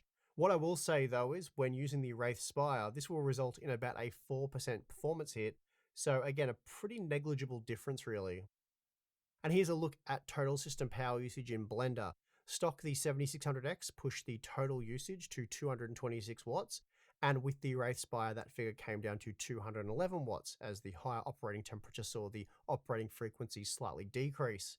Eco mode doesn't make a huge difference here, though we are seeing a 13% reduction in total system usage, which makes sense given the CPU itself saw a 24% reduction. Then with the undervolting, we saw total system usage drop by 7%, but remember the operating frequency, temperature and performance was increased, so it is a net gain here. Now, time for the gaming benchmarks, and starting with Watch Dogs Legion, we see that performance using the eco mode is basically identical to what we saw stock. So at the very least, gamers will want to enable that mode. For the best results though, undervolting does look like the way to go. Using the Wraith Spire, we saw a 3% boost and a 5% boost for the 360mm liquid cooler. So that's a nice gain. It's certainly not massive, but a 5% boost for free while also reducing power and thermals, that's a good result. The Rainbow Six extraction performance was also much the same. This time, at best, we received a 2% boost via undervolting. So not exactly exciting, and again, at the very least, enabling eco mode is the way to go for 7600X owners. And this is certainly true if you're worried about the high operating temperatures of the stock mode. Hitman 3 showed more of the same. Performance for the most part went unchanged between the various configurations. Tiny Tina's Wonderlands was already heavily GPU bound using the 7600X, so no change here, and these results will apply to the vast majority of gaming scenarios. Okay, so rather than talk because about they're using a 3090 Ti instead of a 4090, games, At high settings with ray tracing on high. Okay. Okay, buddy. Okay, it's not just on high, he also has ray tracing on here. He's supposed to be testing a CPU right now. How many people even turn off, regardless, this guys, how many people just turn off ray tracing because of the performance hit for it? A lot of people, regardless of what testing. Yeah, okay, buddy. Show you the rest of the results on screen.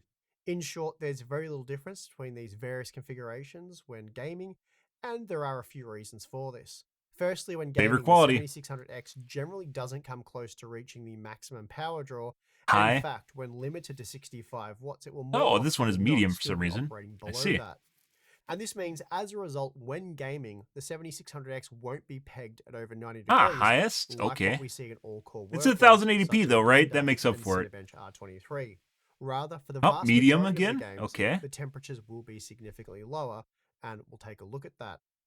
For example, here's a look at F122 after an hour of looping the built-in benchmark. For the most part, the temperature hovered between 40 to 50 degrees with the occasional and very brief spike into the 60s.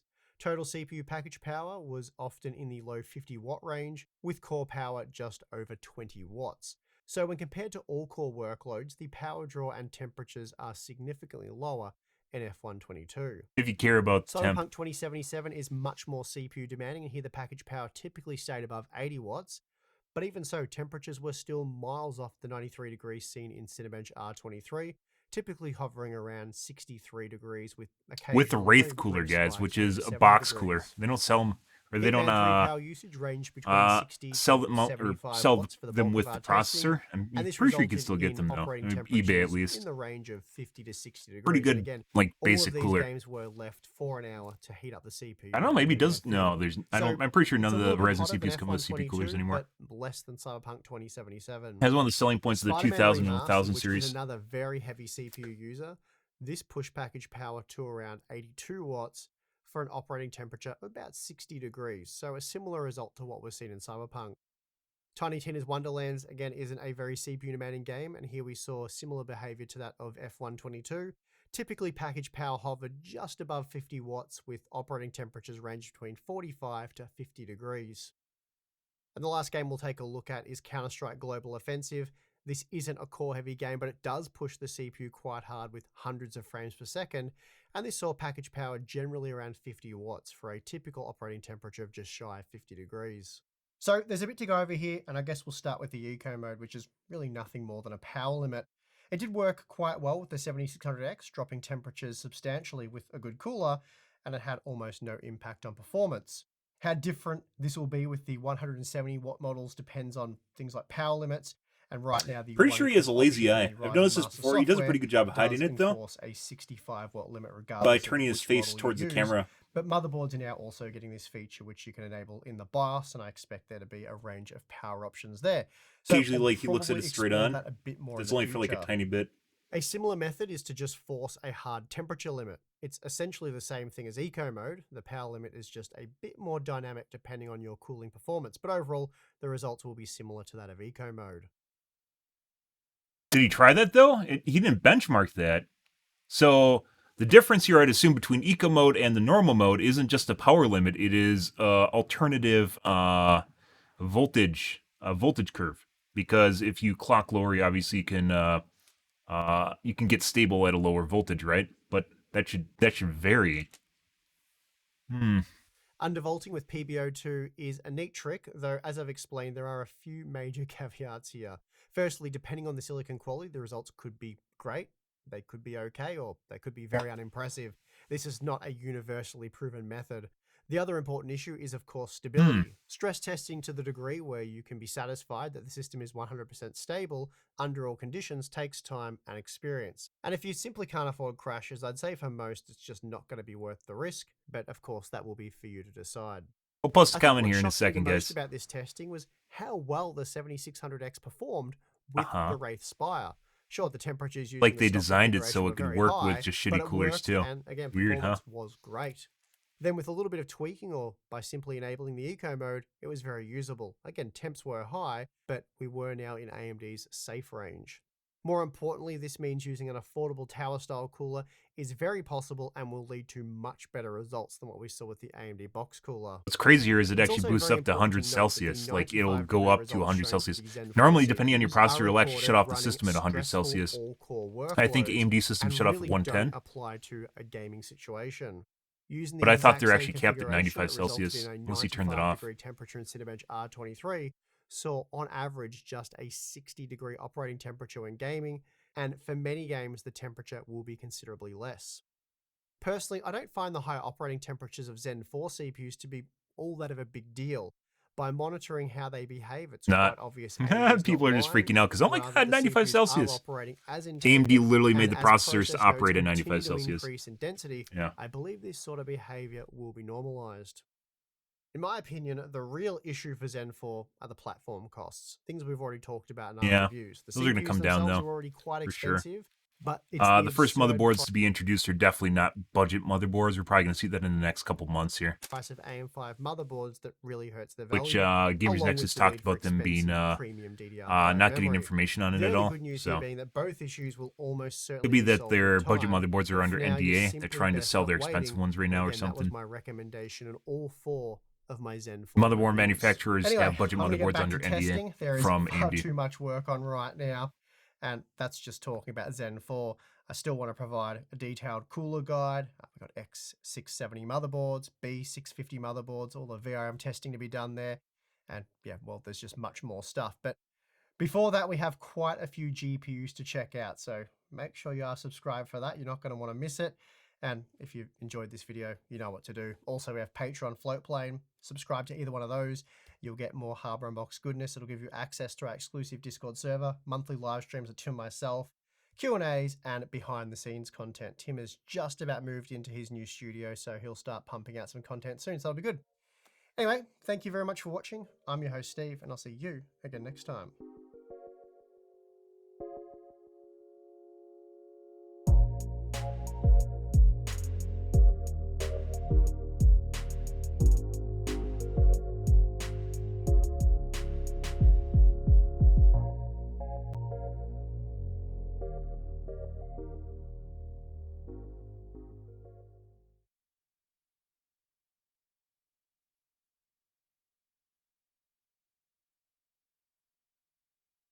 I hate saying also too much.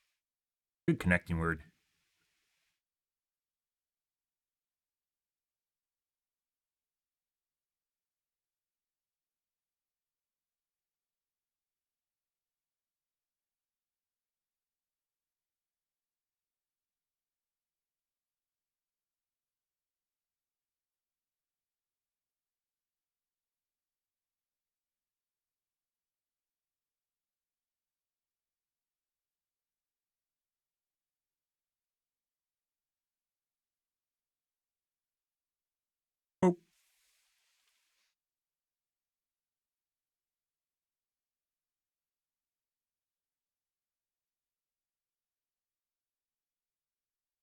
I'm sure you'll want to revisit all these CPUs again. Yeah. Yep. Almost like they should have tested them at lower settings to simulate a future-looking scenario. Let's say if a new GPU comes out at some point in the future. Never happens. This way to simulate that would have been testing at 720p or 360. Well, people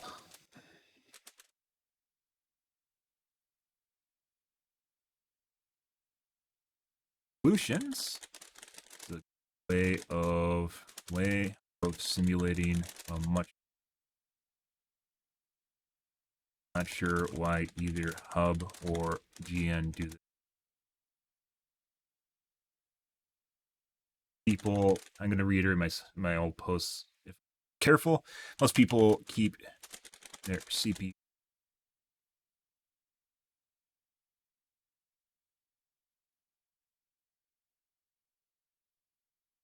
for years longer, depending on their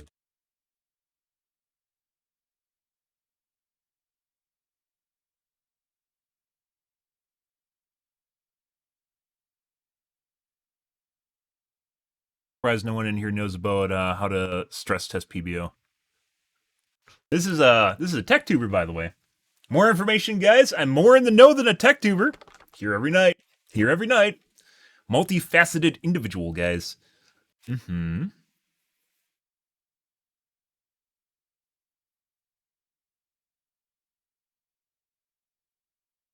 Underclocking is what undervolting is what overclocking has become. Yes, for the 5000, 3000 series. Not so much for Intel yet.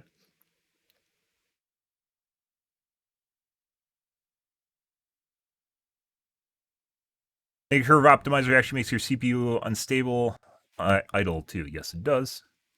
Dude, I like fucking niche knowledge on this. Holy shit, you'd expect someone in here to have somewhat similar comment from me? I'd be upvoted, but not seeing any of it.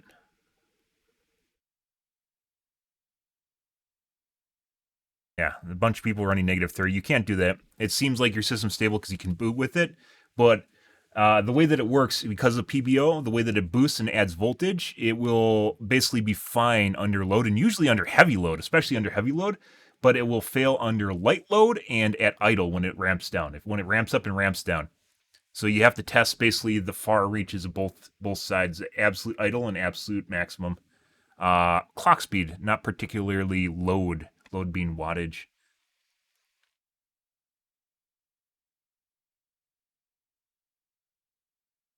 We'll see if we get a comment on this. Probably aren't. And we'll see if he actually rolls this into his videos. Kind of doubt it.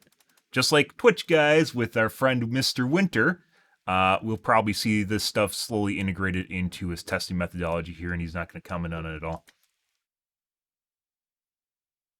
We'll see, though. Maybe he'll leave me an angry comment or something. I had to tussle with Hardware Unboxed before over their testing methodology, i.e. what's happening fucking right here, which doesn't fucking make sense because, you know, new GPUs come out every 2 years, so we can expect that a new GPU is going to come out every 2 years? Yeah. We'll see. Generally, still, regardless of that, Hardware Unboxed and Gamers Nexus is definitely the best places to find tech information on YouTube if you guys are curious about that. Okay. Let's do our uploads, guys, and let's get in the game. Let's do the Gamas here. Enough of this shit. And it looks like my internet's back to normal, whatever that means. I'm still going to upgrade my firmware tonight. Something's going on there.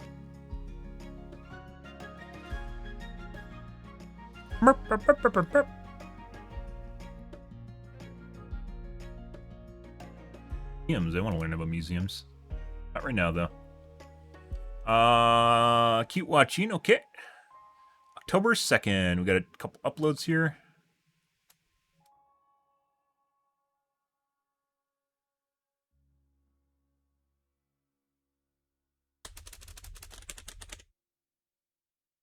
Never buying a Corsair keyboard again. Hate the double type, or as it's called, key chatter. I hate the key chatter. I hate double typing. It's fucking obnoxious to deal with when you're typing really fast.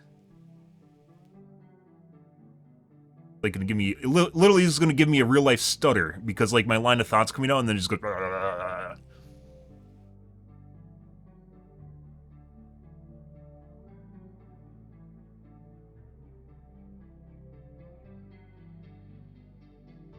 For third.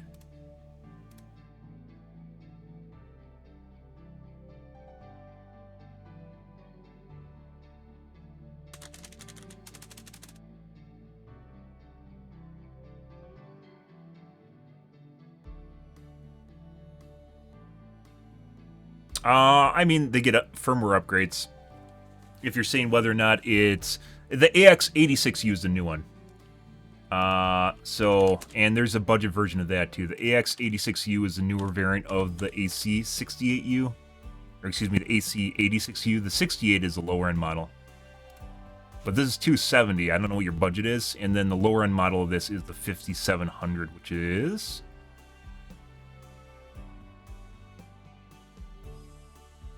$80. This is basically what I paid for my 68U. 86S. Is there AX68?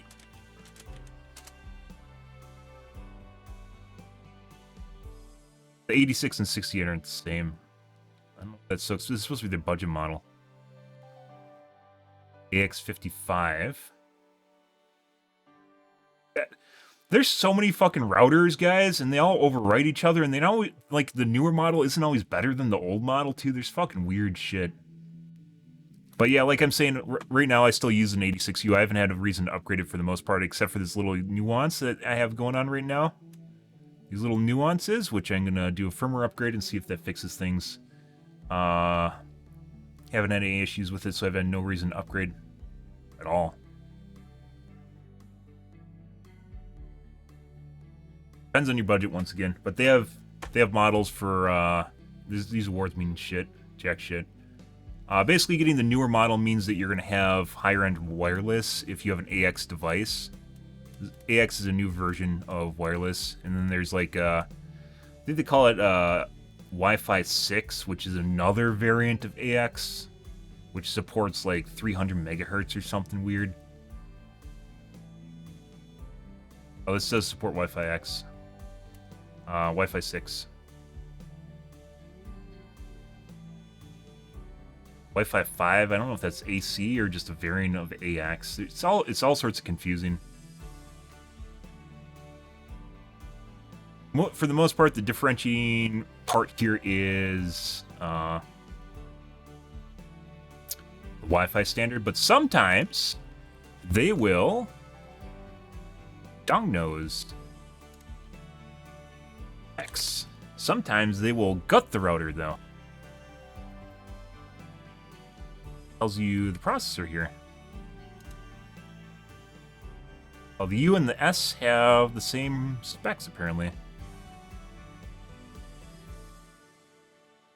Oh, no, they don't. So the S has a dual core and the U has a quad core processor. But it doesn't say what type of quad core processor it has. It's just a quad core processor. And there's not all quad core processors are the same. So, yeah, there have been quad core ARM processors for like 2 decades at this point, a decade and a half. So, yeah, that doesn't really tell you a whole lot. And then you have to look at the actual tech specs, not on the ASUS website, which is what I was looking for. There's a wiki that has tech specs on it. Wherever that fucking went.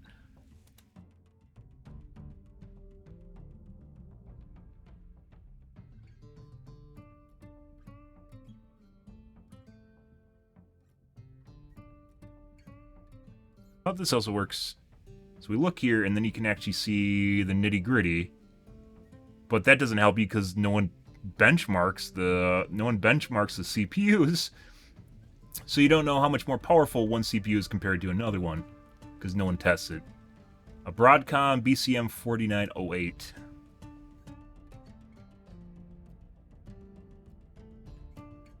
You don't know if that's good or not. So, yeah.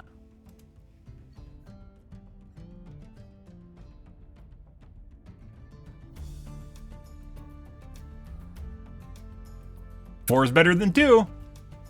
That's all I can pull out of that. My current router is a dual core. Yeah. And it works fine. I had a 68U before it, and I believe that was a single core. And that was Something's going on here though. These ping spikes are directly related to CPU utilization. I don't know what's causing the CPU utilization, which is kind of scary. Kind of scary. Alrighty.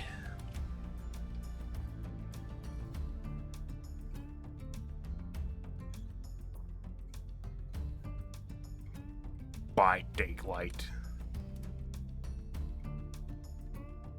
I have no idea what is doing it. Ostry gets fucked. Yeah, thanks Twitch.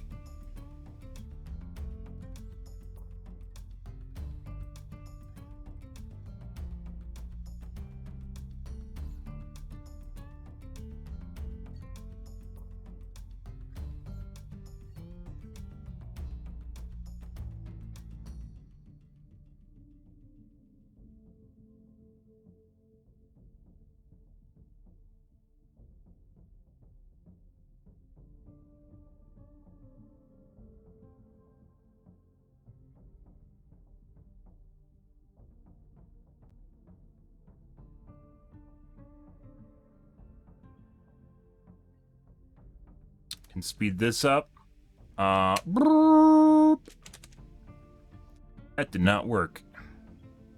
Fuck.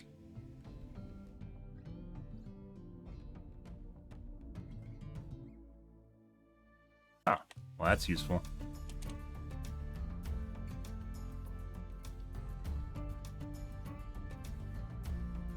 No.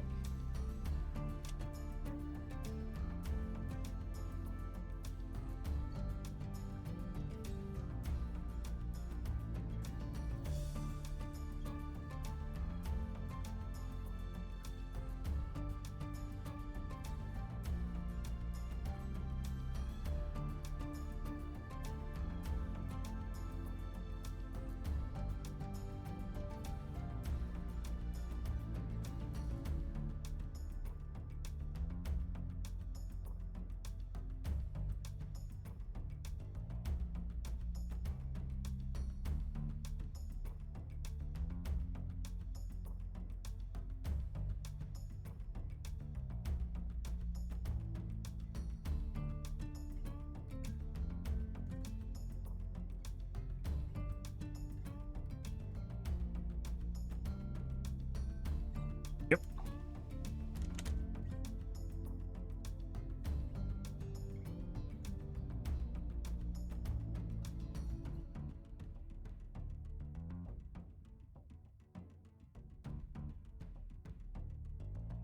Dead by Daylight gameplay.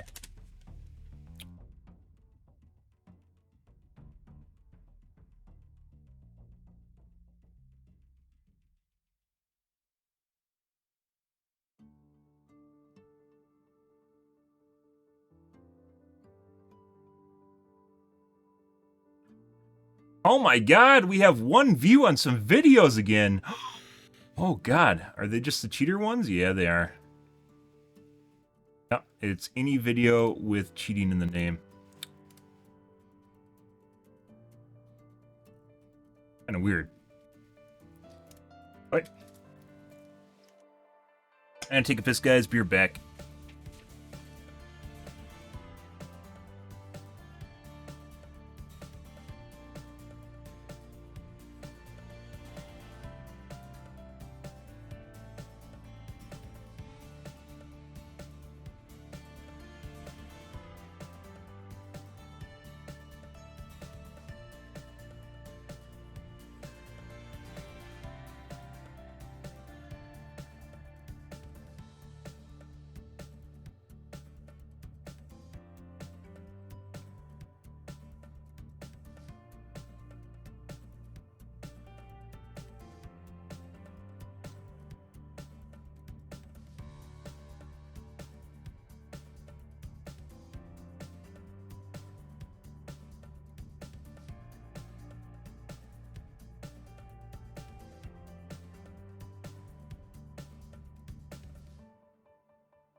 Alrighty. Kip. That we should good to go. Let's take a look at the Reddits, guys, and go from there. Overwatch Reddits. It's happened. They shut down servers. Oh my god, he made a post. Oh my god. As of writing this, Overwatch 1 has officially come to an end. Oh my god. He did the meme. He said it. Who gets to say it? I guess he said it first. But ask for a better ending.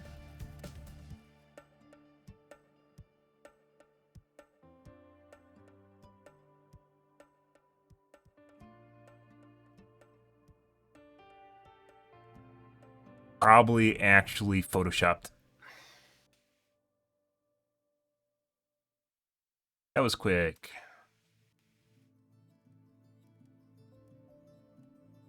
Ah, I see.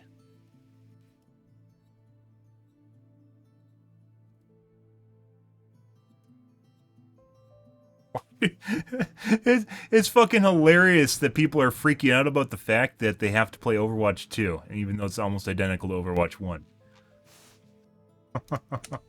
AMD Reddits. SMG fix for Cyberpunk 2077 is still needed. Guess CDPR never fixed it.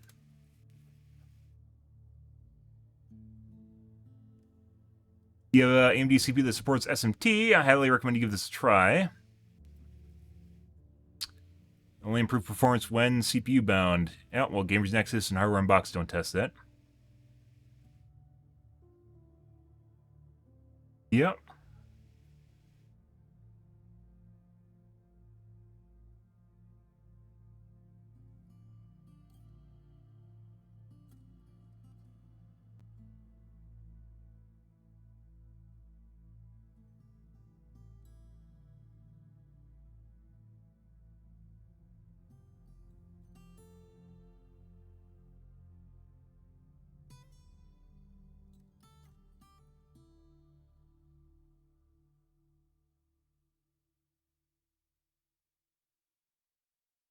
Hmm?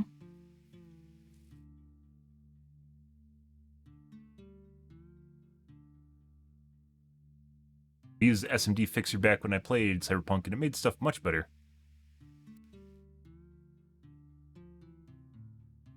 I'm pretty sure everything carries over. They get all their skins and all their characters and everything.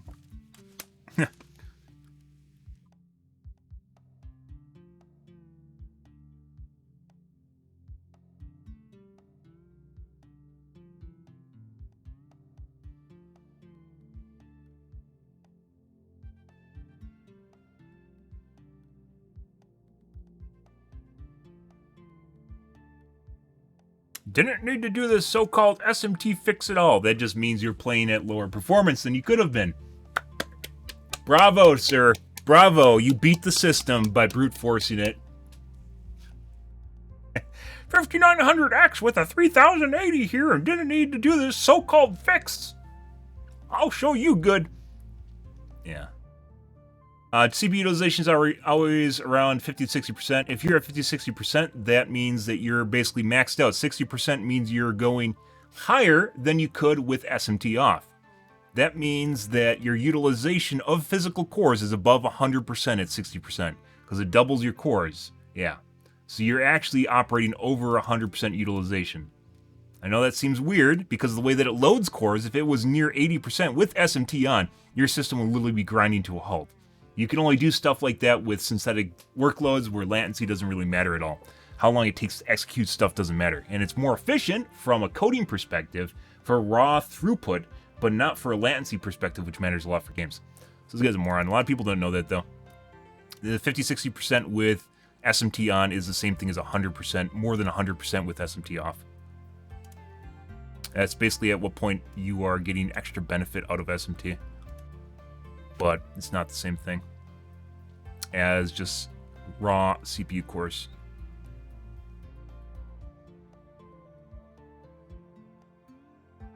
SMT CDT patch didn't do anything for me except raise CPU utilization. I have same FPS, around 70 FPS. I bet he doesn't. He's just looking at like fraps or something. You have to literally look at... There's a reason I run a benchmark and have a Afterburner on all the time. I got tired of just having subjective interpretation of information and not having any hard proof, especially when you need it. So I changed that by running Afterburner all the time. Those damn kids and their SMT disablers. Now I can literally see when there's hiccups and problems with games and min-max it properly.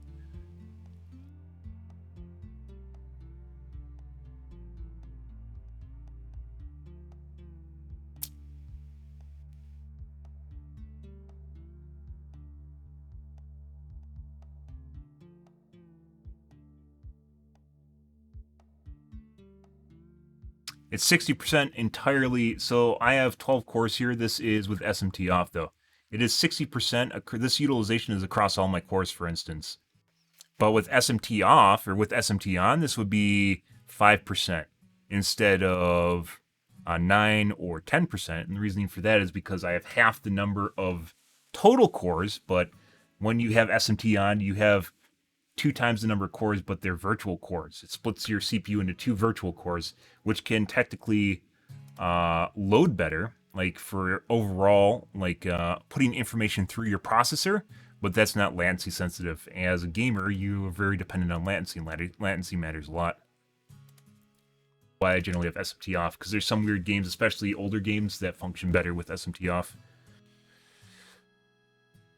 So Windows doesn't load stuff onto the core and then cause thread contention, where 2 threads are basically fighting for the same core, and they get on top. They like get on top of each other, step on each other's toes, so to speak, instead of just being load balanced to a different processor.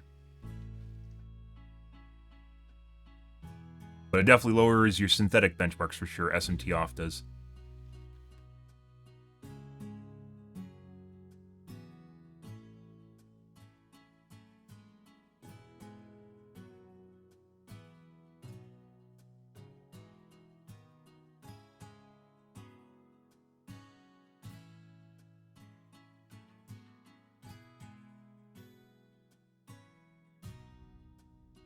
Fun.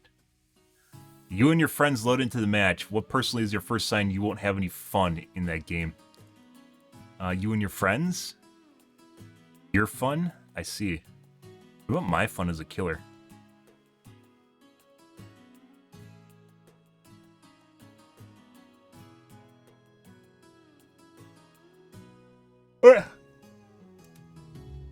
Let's play some DVD, guys.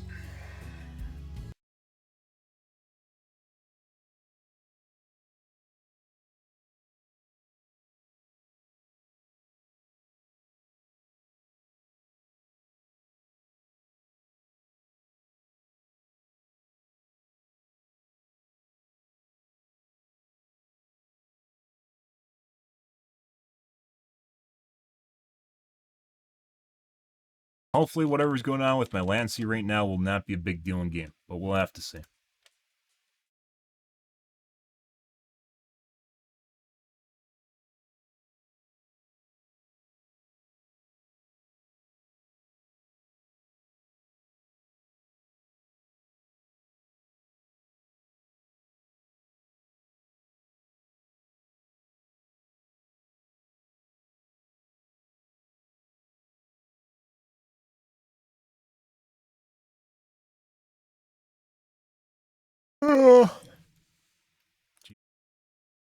Had a cup of coffee.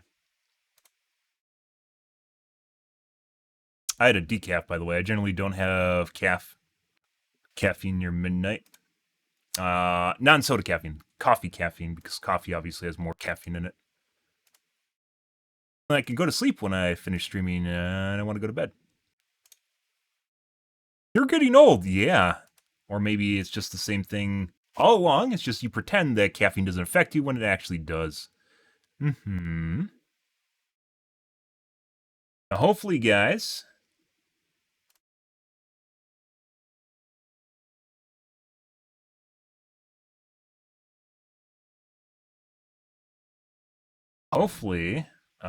this does not, what's happening with my router does not influence my gameplay, but it might. We'll see. I don't know how much this seems to have started right when I started streaming, so I don't know if this is targeted or not, or how they're finding me, because I did some finagling without Steam open, and I'm not exactly sure how they're finding me again, if that's the case. Definitely looks like something is fucking with my router.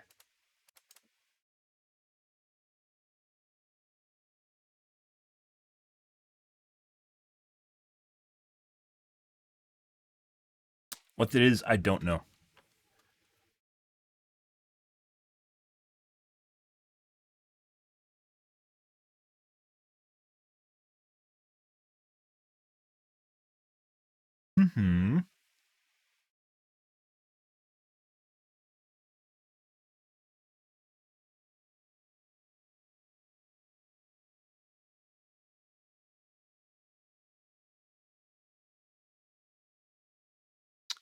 Change categories. Mm-hmm.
Good. Could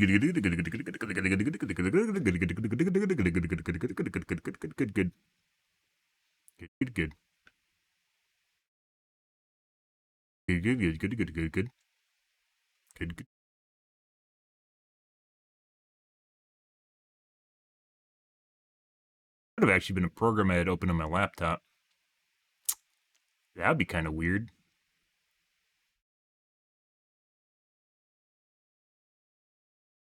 Doing.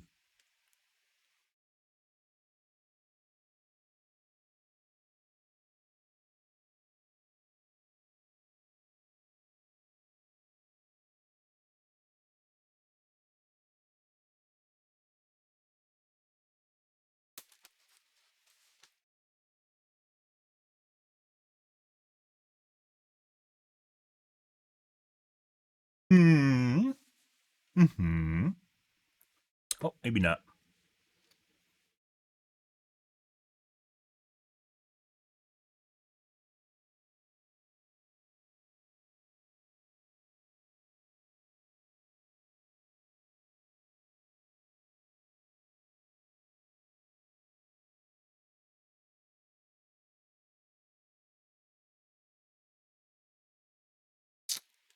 We're waiting right now, guys. One moment, please.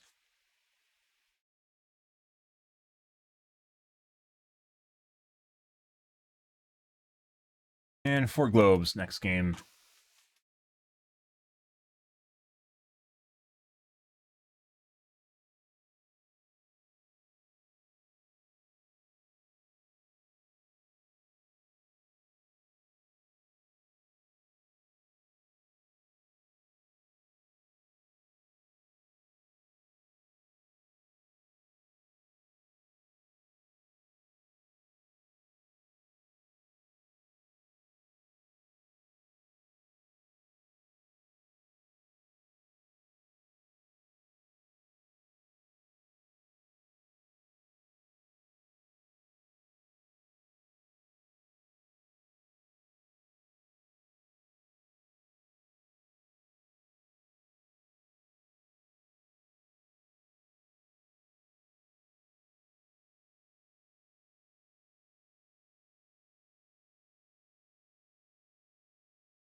Do do do do do do do do do do do do do do do do.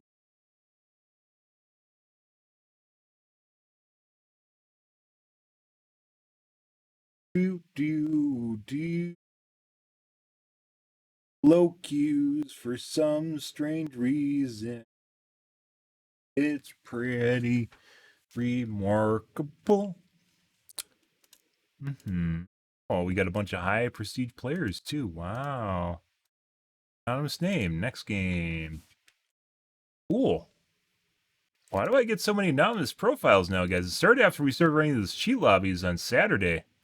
We're just getting a lot of anonymous names now. Kind of weird. Kind of suspect, if you will, guys. You know, you could say something like sus, maybe? A little bit sus. Suspect. A little bit suspect. Or suss it out, like a detective fashion. Questionable as well.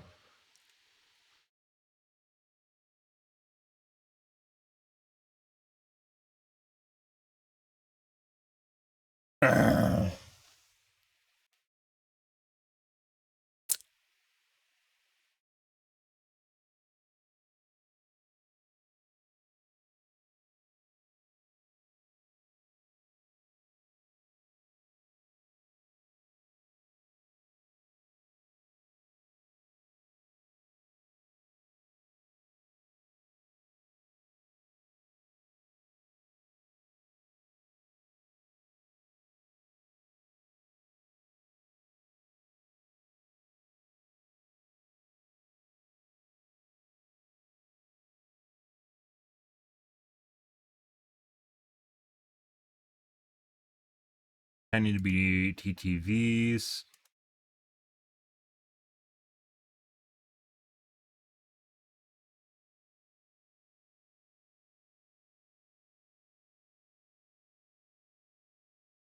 Crass name.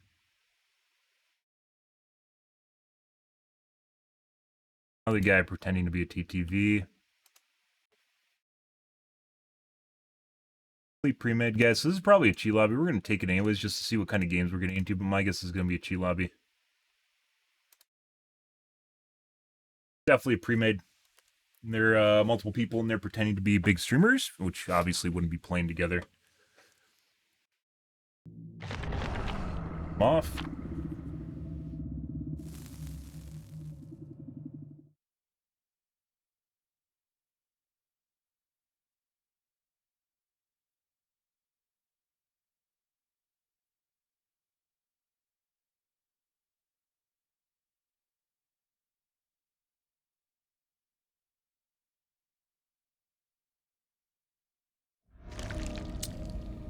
Colwyn Farm.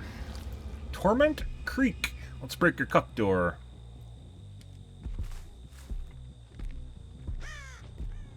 Bye, Cucky. Bye-bye. And gone.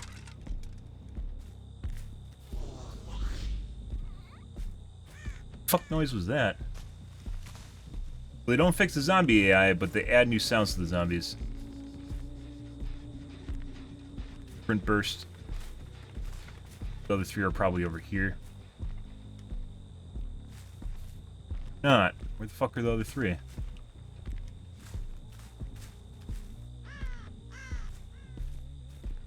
Corner gen over here? Guess they were. That.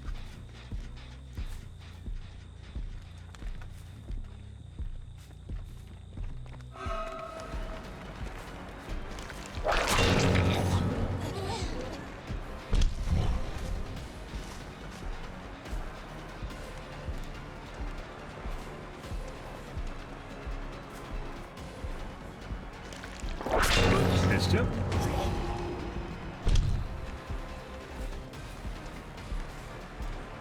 No idea what they're doing, guys.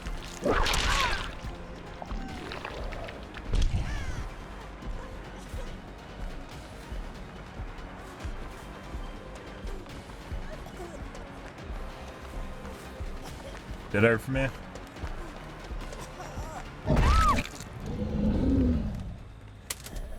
Let's see what we can get on the last gen.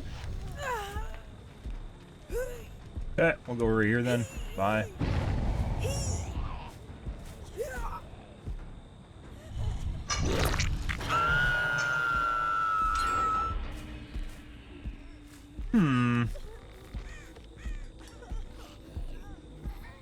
Over to this guy. We're probably gonna get unhooked behind us while we go over here.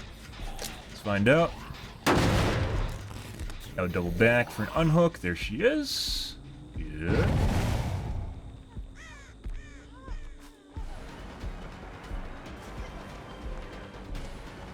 He's running as fast as me right now. Still running as fast as me.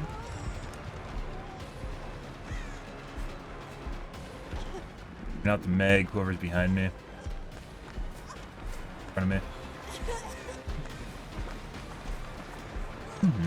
Nope. Hey guys. She is running very fast, whoever that is.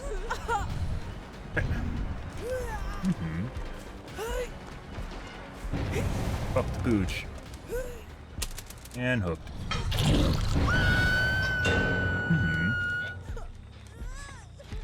Pressing. Cool.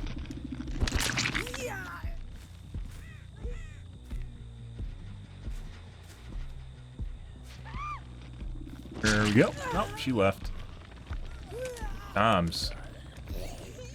Trying to bait and unhook here. She was very fast.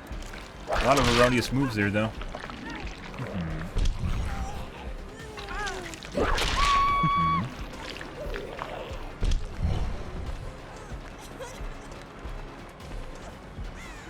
Alive. Nope.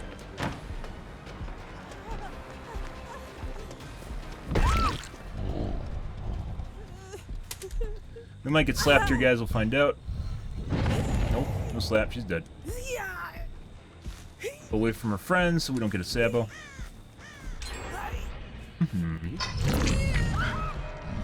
Don't worry, guys. While it's all going on, they're fucking around. They're still doing gens. Perfectly normal. Kate seemed like she was a pretty good mark.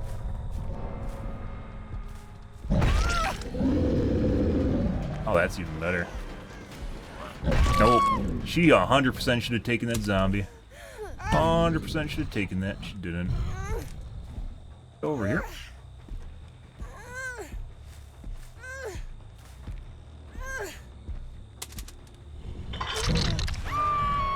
Pretty sure they're going over this gen.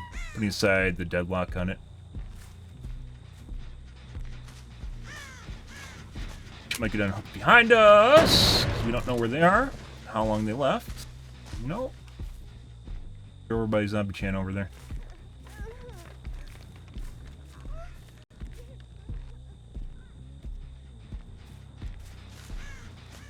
Barking.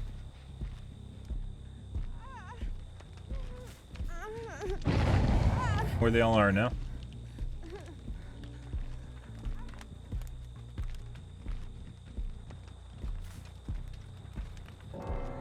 Nice. We know the guy's over here.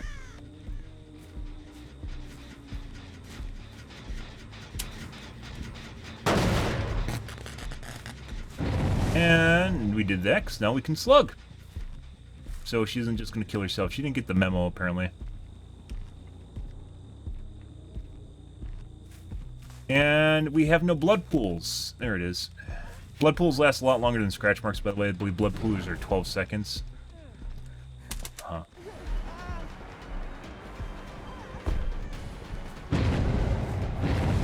Oh, that's even better when they rage. Cool.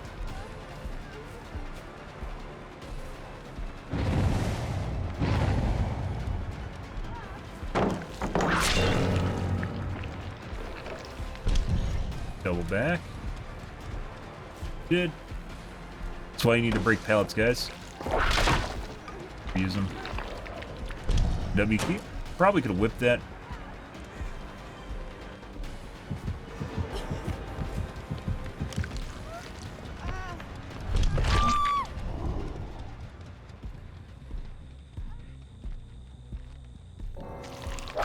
And RNG for Hatch, guys.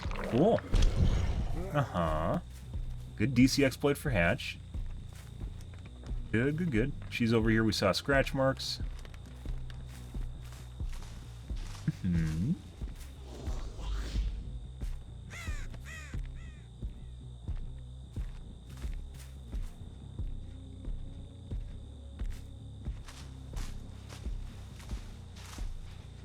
Good, good, good.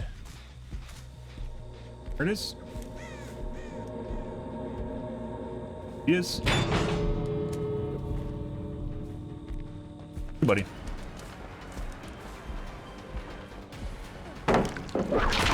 No. She's moving very fast. We're gonna bloodlust her.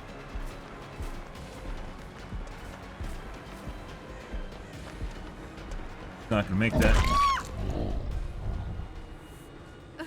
You DC for me? But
We're laughing at you when they rage quit, guys.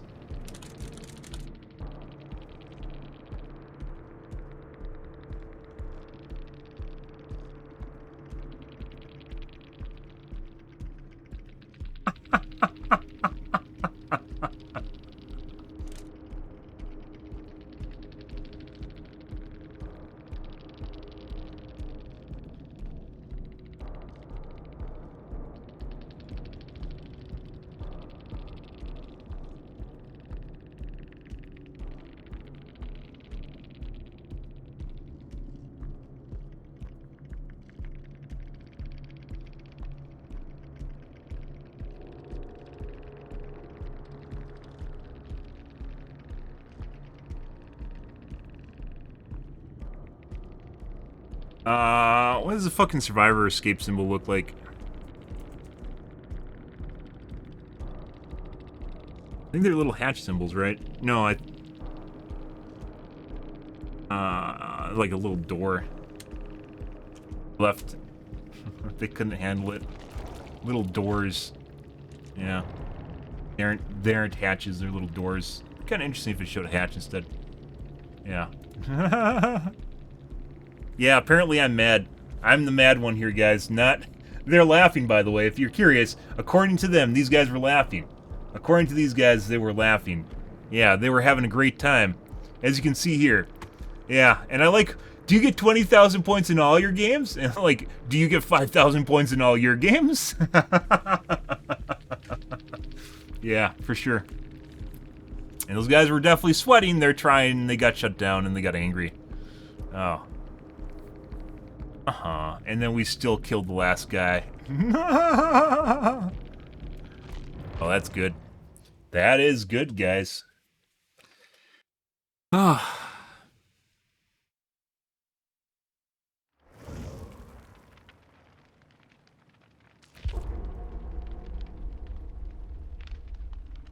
Nope. They turned out to not be cheaters. But you could easily see why those types of people would start cheating, right? Uh-huh. I love the projecting in there. That was beautiful. I'll highlight that one. We'll give it a go.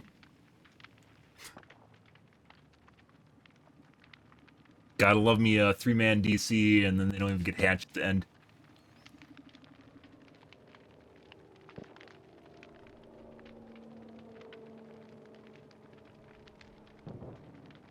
Good for them.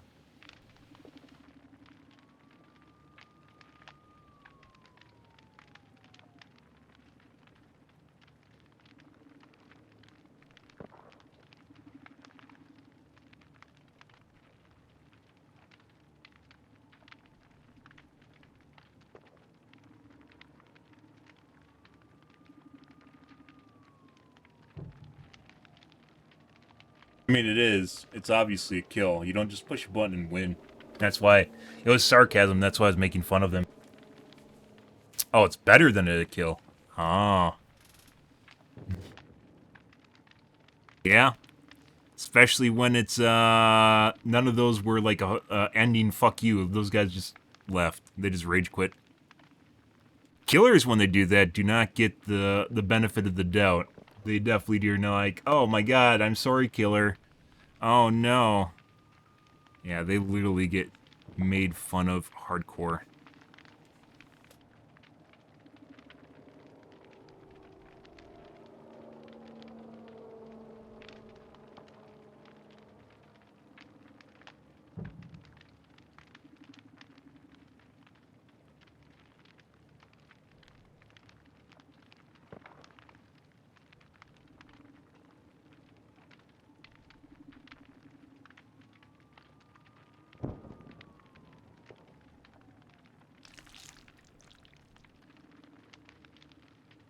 Mm-hmm. We're all laughing at you. Yeah, of course you are. They're literally just trying to make light of what just happened there after they all just rage quit. At least they didn't pretend that they weren't in a squad together. That's crass name. Then we have 3 globes.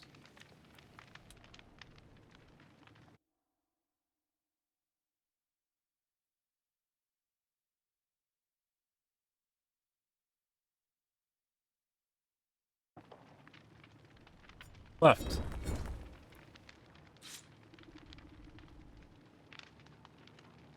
ETV.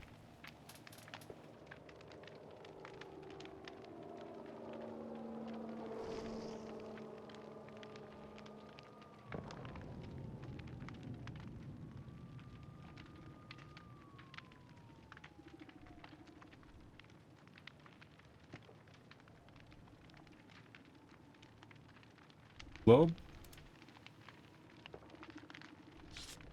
Random name.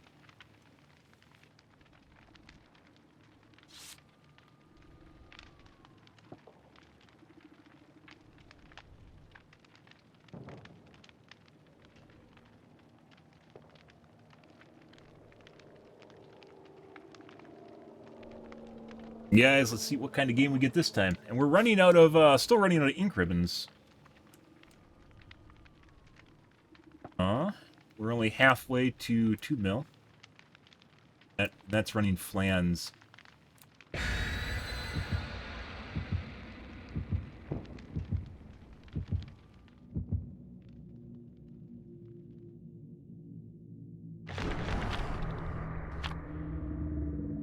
Okay. Another flan. Mm-hmm. Yeah, why don't we just allow people to surrender, guys? Oh, right. Oh, wait. Yeah, they still try to do shit like that with a DC penalty. Yeah. Dude, fucking people that don't remember that the DC penalty has actually been off on accident a couple times and it's led to really shitty games. Yeah. I don't know. I guess that's selective memory for you, or just people don't remember shit. One of the two. I don't always remember stuff, so.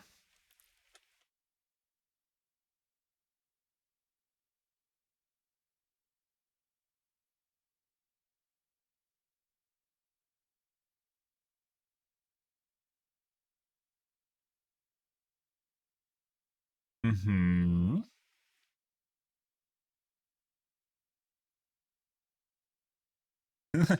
Let's have a surrender button, which would basically be no different than just disconnecting, by the way. Surrender would literally be no different than just disconnecting right now. Well, I always fucking say it when their butt hurt. Let's have a surrender button, because they think that somehow the people would view it differently. People would view it differently, RPD, than just disconnecting right now. They could just advocate to have no DC penalty or a lighter DC penalty. It's the same thing.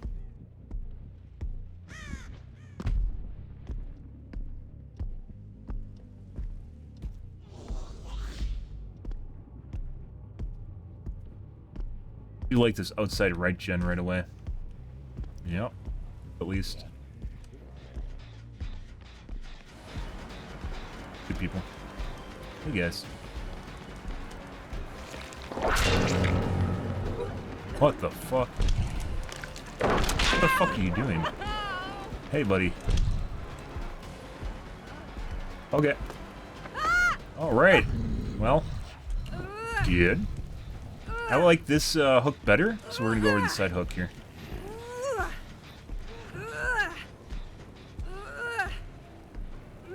I'm not sure if this hook's better. That other hook might have been better.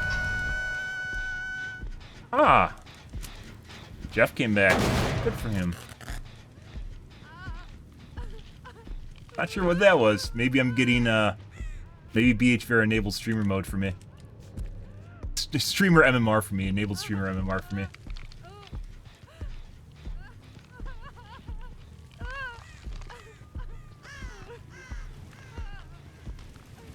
Fire, that's not actually a gen sound. Buddy.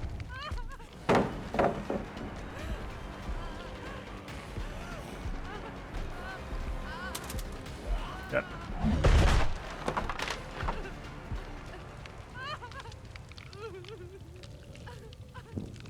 Jeff. Keep it up. Keep that up. Huh?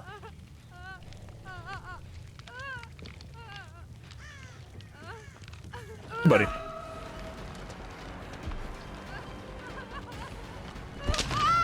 No. We're gonna wait for Jeff to come over.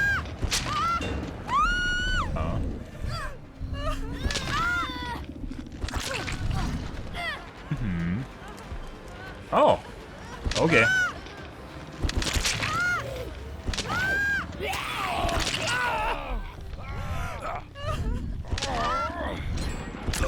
Oh. Oh, we know where the last guy is, so. I guess we got our normal games tonight. Okay. I mean, I don't mind, you know. No.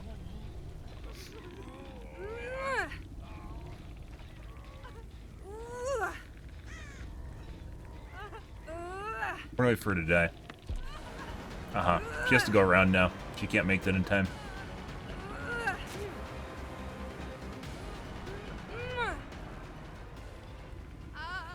She actually has to go around, and if she wants to actually pick him up.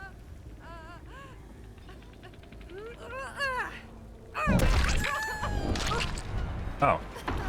Okay, I guess they gave up. Holy shit! Alright, well, we know the two outside don't have Unbreakable, because they didn't use it. Cool. Well, then there's this match. Now we'll wait for 4% of deliverance, because we aren't going to risk a reset. Although I'm pretty sure that they aren't going to... They want to get out of here now. Relatively normal-looking survivors here, guys, if I do say so myself. Oh. Pretty remarkable. Was there an anti-cheat update or something? Like, what's going on here? He has 20% wiggle progress on us. But we're right here, so it doesn't matter. We're going to leave the outside hook for Lisa. We'll wait for a 4% deliverance skin. Mm-hmm.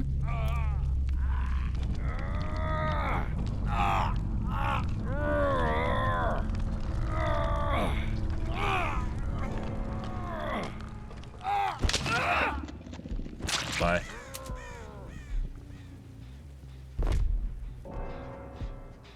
Poor Jeff. This is another highlight. Holy shit. Thanks, BHVR, for enabling streamer MMR for me. I appreciate that. I like looking like Ots here.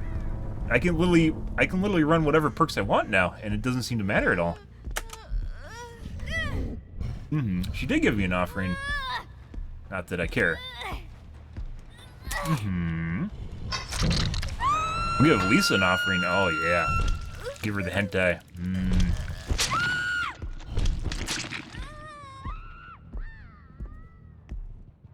Well, okay. These are very different games than we had yesterday. These are very, very different games.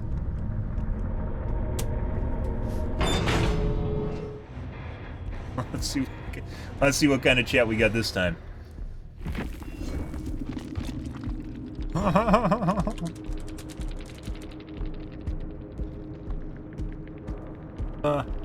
Fucking key chatter, guys.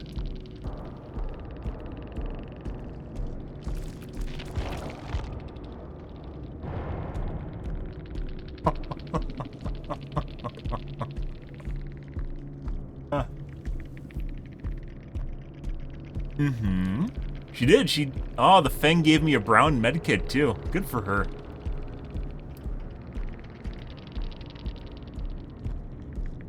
DHs, prove thyself, OTRs. You're healing a couple different times now. Adrenalines. Thanks, BHVR. Wow. Wow, guys. I'm such a good killer. Yeah. I mean, I am a good killer, but those don't seem to be high MMR survivors. Get some water for a spear back, guys. Wow, BHVR.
Only respect offerings if you dominate. I don't even do it anymore.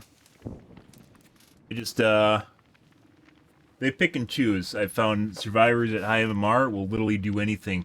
They'll be the sweatiest fucks you've ever seen that BM you, and they'll try to give you an offering at the end of it to save themselves. They literally, it's just another card that they can pull. It has nothing to do with being chivalrous or having a gentleman agreement or anything like that.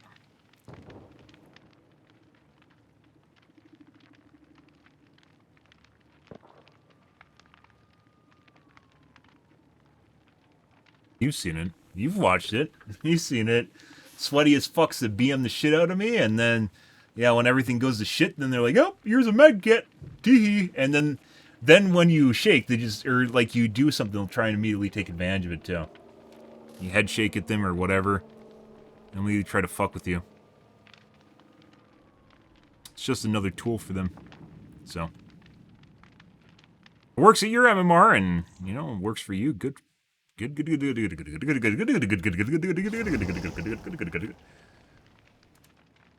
What do we get this time?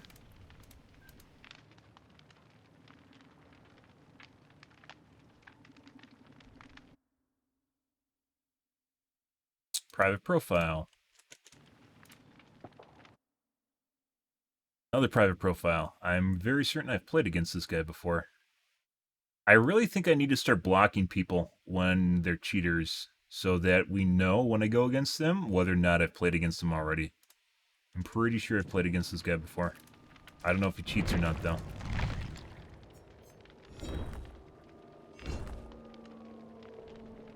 Yeah, that's so... blocking doesn't do anything in terms of MMR, guys. However, it allows you to see whether or not you block someone in the first place.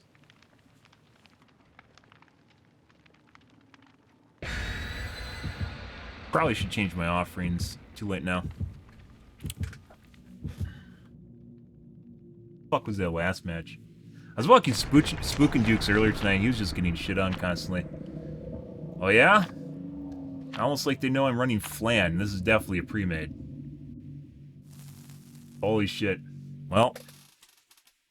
Yeah, once again, I don't remember whether or not... I know it's this guy because of his avatar. I've seen... Like, I don't remember names, and sometimes I remember names. But avatars, I definitely remember. Pictures, I definitely remember. Especially when they're weird fucks. And generally, most people don't change their avatar when they change their name, too. They just change their name.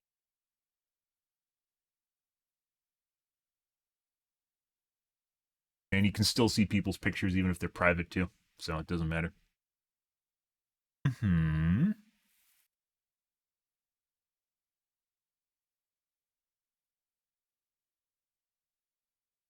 In before, we went from normal games that are kind of low, or maybe, I would say low, middle MMR to Cheat Lobby. Definitely 4-man, so we'll see. And I believe 2 of them were globes. 2 were private, 2 were globes. Swamps. Zombies are now worthless. Good. Good survivors know that. Did you like doing boat right away?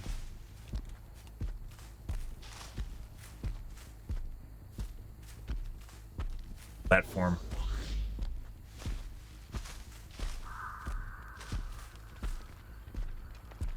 Carlos looks fast. There's another guy by the generator, by the way.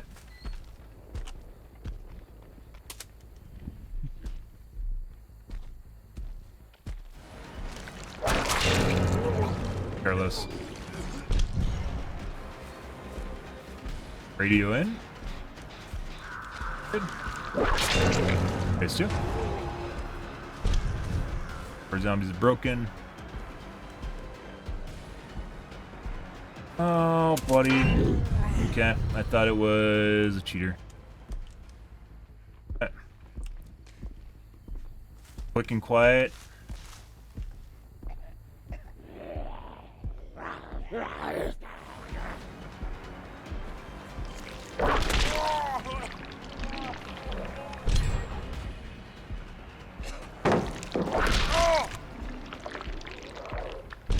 Second most done gen is over there. Very weird. That's it. Do we have basement? We do. Go. Both our zombies are broken. VIP seat.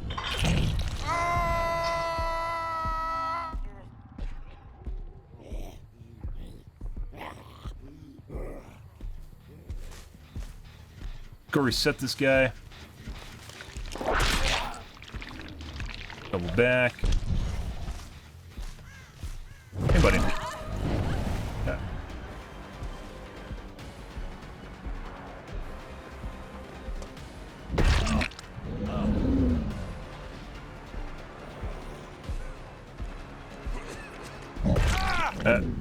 Okay. Well, you know, DS now. Actually, I don't know if he can DS because he's self-healing.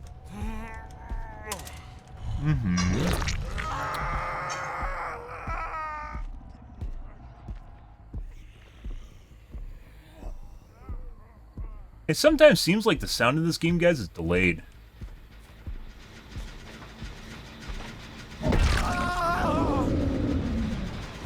As in, like, the sounds appear delayed when they, when you turn your head. I don't know if that's intentional or not, like there's added latency. Double back. He's probably on the gen again. But we're gonna wait for Bill to die here.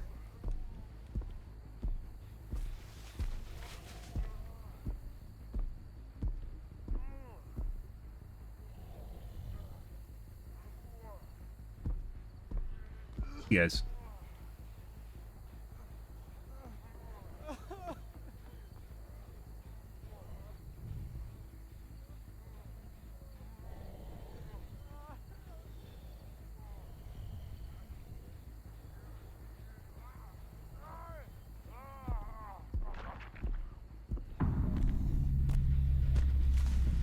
Tapped. So someone else came over to it. I don't think he tapped it.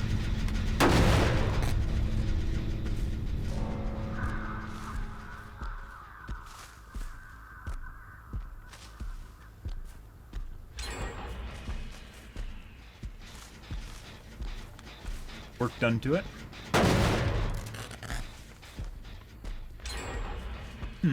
Okay. Second most done gen is there.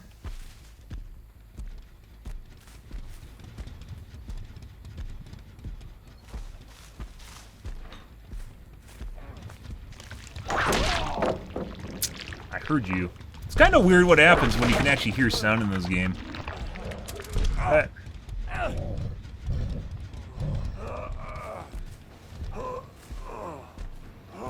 Back this direction. Where these guys are hanging out. I guess they're more towards the platform.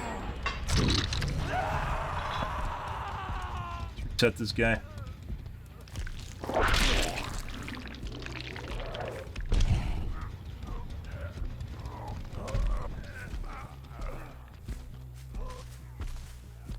I did no progress, so they both went to the same gen.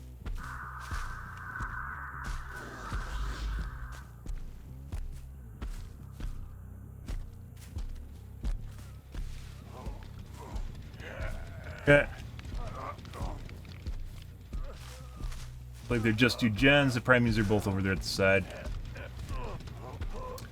Very fast gens. Wait for phase 2.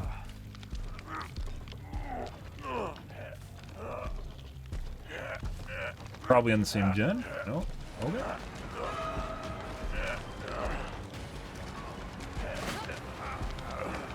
Oh yeah?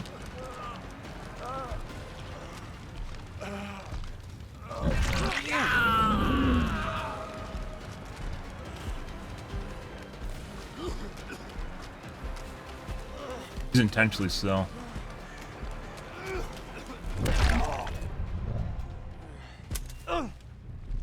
DS now. No DS. Nothing. Let's double back. Let's go to the same hook. I guess they're doing gens over here now. And the zombies over here anyways. Very close. Both went the same gen. Yes, they did.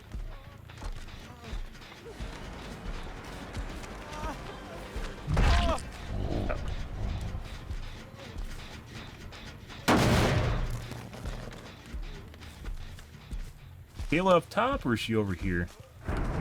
Ah, she was up top.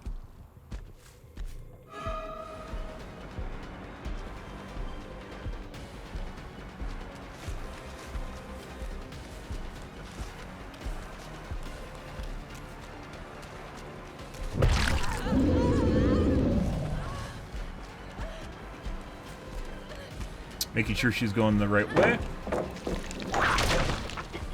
Zoning right now. We don't want her going for an unhook.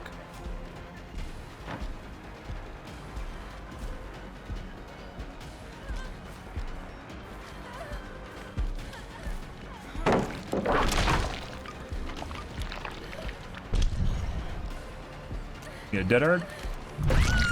Yep. Alright. What's up with the offering today? What offering's that?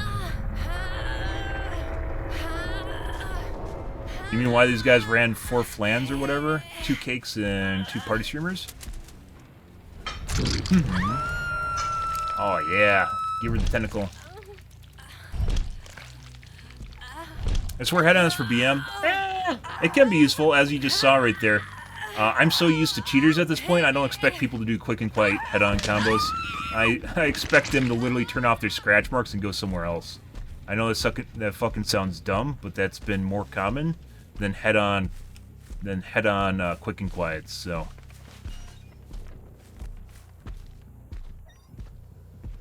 That's fucking sad. Like, when that guy went in the locker right there, I didn't expect the guy to go in the locker. I thought he turned off his scratch marks. And that's fucking sad.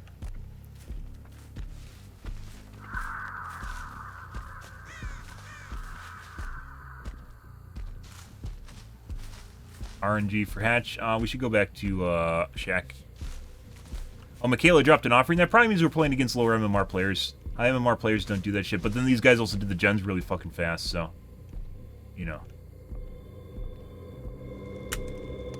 I also generally don't see boons ever in my game. These actually make sound. The boons in my game will be put down, they don't make sound. There's that too. Oh. Ah! Look at that. Well, that's convenient. Let's go see if Jake's at the shack. RNG hatch.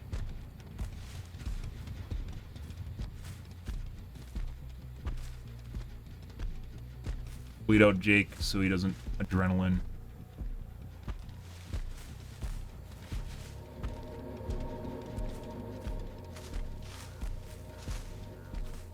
Even the hatch spawns. Yeah, you can't see both these handles, so if he plays well, he could potentially get out.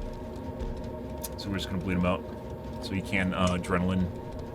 But yeah, you never see offerings in my games, do you? That just means we're playing against a different breed of survivors or different MMR survivors. And whatever MMR these guys are operating at, offerings might actually work. We're going against like normal MMR players right now. It's fucking weird.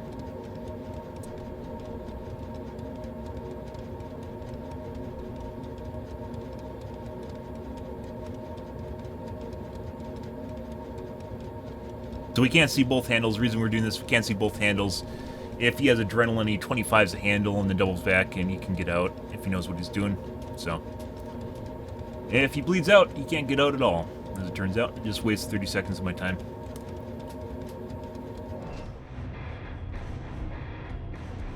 Good, good, good.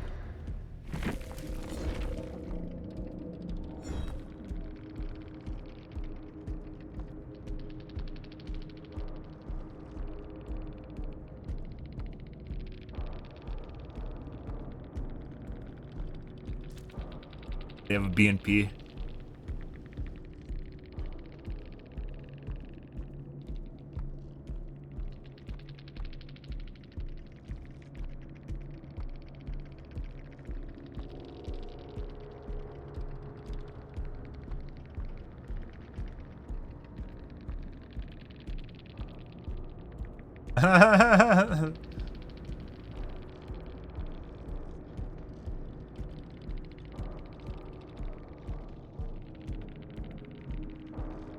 Uh-huh.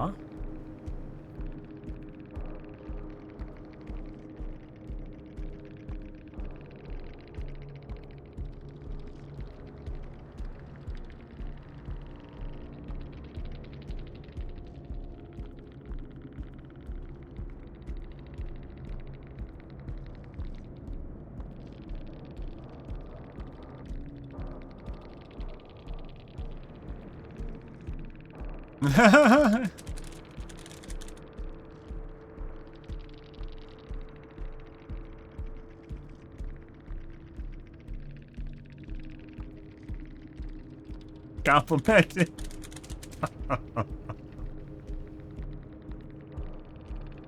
Apparently I complimented him? Ah. And there is no incentive to run that when other people or any BP add-ons because you get a better bang for your buck. Bang for your game. Say that for every. Say that to every lobby. Library's off.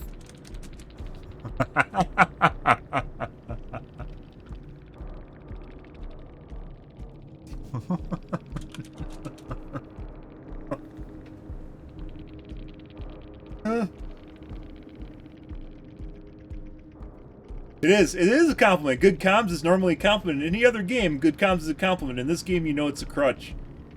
That's why survivors get bent out of shape when I say it. But, yeah.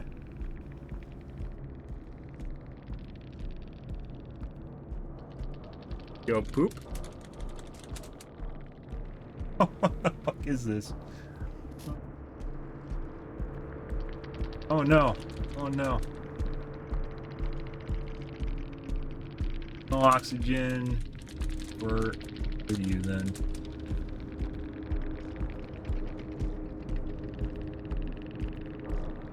What the fuck is this game? By the way, the Michaela's a globe. You guys are missing the Michaela's talking right now, and she's a globe, so. Once again, globe doesn't mean they're on council. Yeah, Michaela.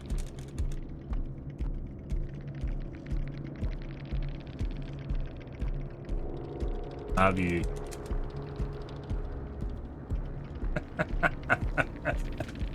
ah, ah.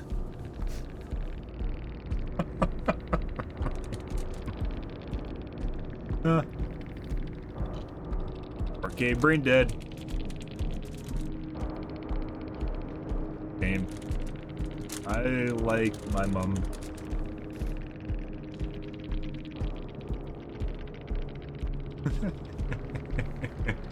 Yep. And Bill does have quick and quiet and head on. Jesus Christ. Good luck on your next match. By the way, guys, if you notice, when I've been playing against, like, the high MMR squads, like the super, super sweaty and cheater squads, they never, ever talk in chat. They just fucking cheat. It's like you get past this threshold where you have to try and take it out on the other person, and instead you just get into the threshold, hey, I'm just gonna fucking cheat and show them what's what, right? To get them good. Yeah, like, we go beyond normal survivors into cheat lobbies, and they don't even talk. They literally just do shit like that. It's very occasional that they talk. They'll just fucking cheat. And like I mentioned this before, this isn't just Dead by Daylight. Back when I was playing Modern Warfare, guys, when the game first came out, and there was what's called Ground War. There's Ground War, and you could play with cross-platform lobbies. Before SBMM was in the game, you play with cross-platform lobbies, and the console players would fucking rage on voice comms. They'd constantly fucking rage to the entire fucking server when they're dicked on. And you know what happens when SBMM showed up? Everyone just ended up, especially if you're playing against cheaters, just ended up in higher and higher lobbies. They stopped doing that. They stopped being vocal, and they just start cheating. Yeah, and it's mainly PC players once again. But, yeah, it's the same shit. I didn't even BM? No, I didn't.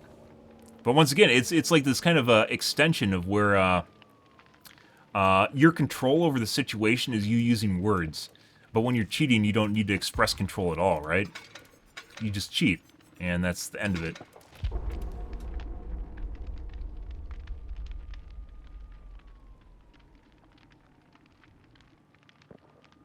Yeah, if you notice it, like, I think all older games have been like that. PS5's been jailbroken. It's happened a while ago, but as far as I know, you can't play online with it. But that being said, there have been cheats available for consoles for a long time, like modded lobbies have been a thing. They're just very difficult to do comparatively to cheating on PC where you just download a program. It's one of the problems with PCs. Fucking weird games tonight, guys. What the fuck is this shit? This is hilarious. I'm going against, like, normal survival. Like, I could play Doctor. I could actually play Doctor if I wasn't so... Like I mentioned, I was expecting the Bill to have turned off his scratch marks or have a erratic scratch mark cheat than him using Quick and Quiet and Head On, because I almost never see that, especially at high MMR. You never see that. You just instead will go around the corner and notice the survivor's scratch marks are like 3 steps away from you, like further away, because somehow they just turned off on the corner. Yeah, because they're cheating. Fucking Bill. Bill with the quick and quiet head on. Didn't even expect that. I was expected him to cheat and be around the corner. That's a sad, sad place to be in, guys.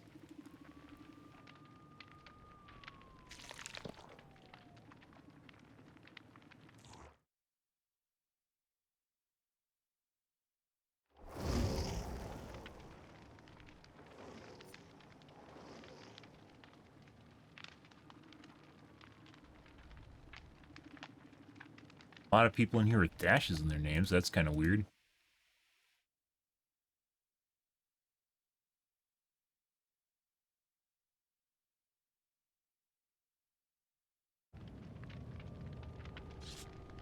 Hey, Cole. Good evening, dude.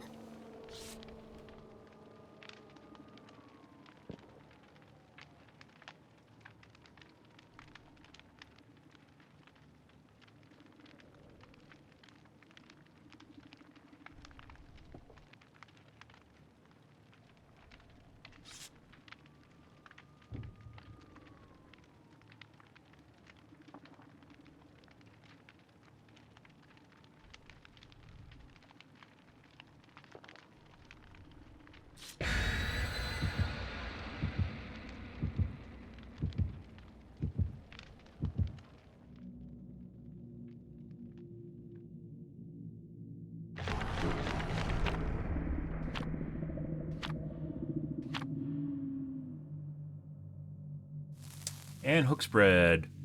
I think our most, I haven't seen anyone. We haven't reported anyone tonight. I think our most hardcore squad was our first one with the Sabos that were going on. I haven't reported a single player yet. Yesterday, we were reporting 4 men out of a lobby. Fucking weird. Fucking line of sight boost shit. Oh my god, that's one of the most obnoxious new cheats I've seen, where people gain speed when they're behind walls. Absolutely obnoxious as shit. It completely fucks up the loops too. And normally when people are running a speed hack, so you can make up for it because you get an idea of how fast they're moving. But when they're using a line of sight boost, you can't, and then they just end up at a fucking weird ass spot in the loop that you don't ever think they're gonna be. And it is obnoxious to deal with.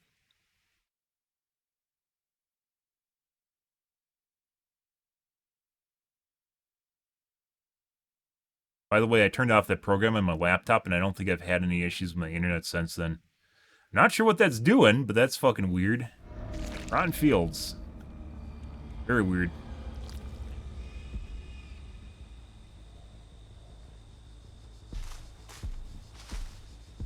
So this one had some sus names in it, but since we're on a roll right now for normal lobbies, we'll take it.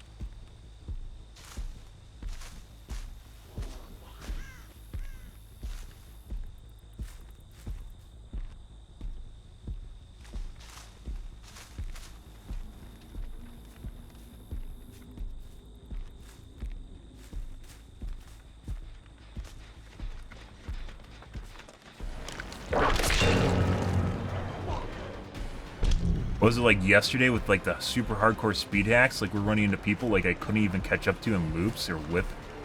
You look like you just got distance speed. I'm not. He's also wiggling too, which cuts down on your speed. Bolt? No.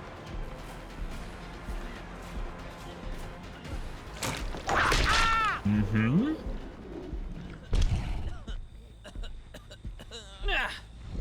They're behind us. We might go KD here, and we'll see how this hook goes. Okay.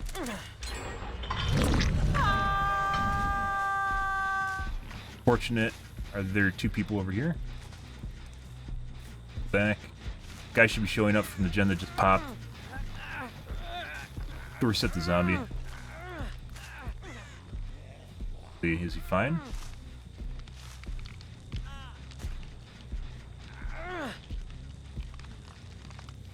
Yeah.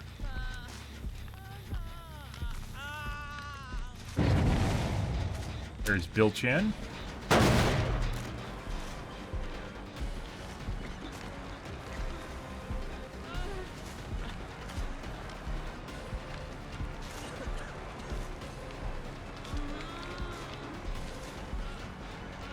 Hey, buddy. Miss you? And we still have time. Who's the other guy?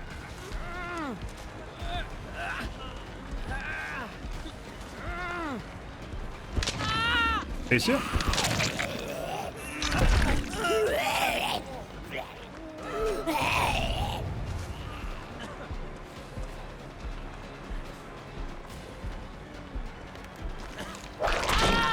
Seconds. I think Steven has DS, guys. We're about to find out. Let's go tap first. Hey, buddy.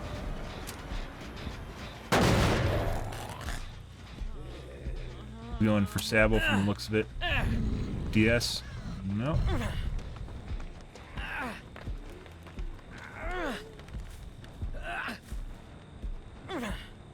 And Steven's dead.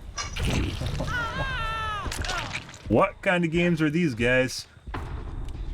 Fairly normal looking lobby here.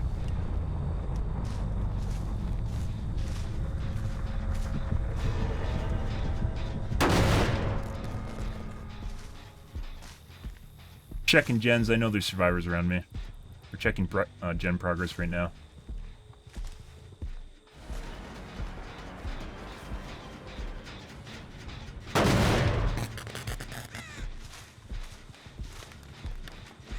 This is from at the beginning of the game. I don't think this has been touched at all.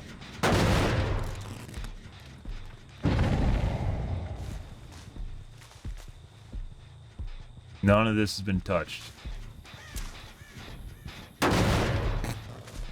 Expected there to be a gen that's like 99 or something. Close to it. That. Oh, that was the most done gen.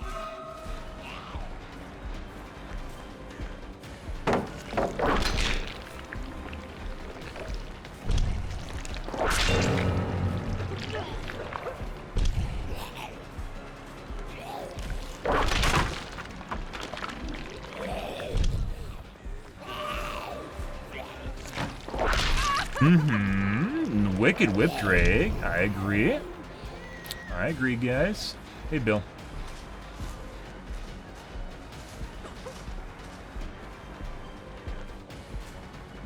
You even go pallet. Dead hard. Like, she could have went through pallet side. I guess she's trying to run that longer. Let's go to Bill's gen. What are these games, guys? Holy shit, I almost feel bad. I almost feel bad for camping. Almost.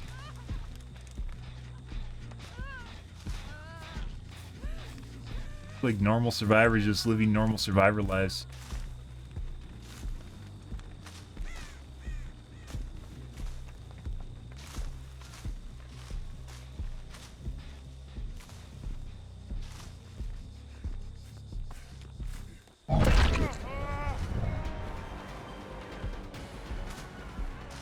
He's not even using a speed boost to go on hook. These are definitely like mid MMR players.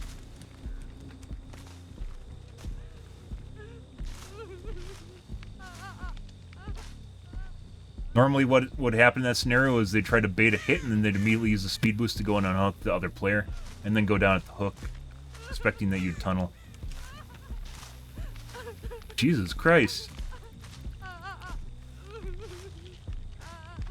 Wait for phase 2.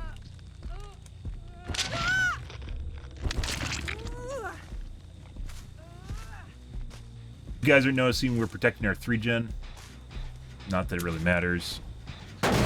But if you're playing against low MMR players, you have to play as if you play against high MMR players so you don't get start doing stupid shit.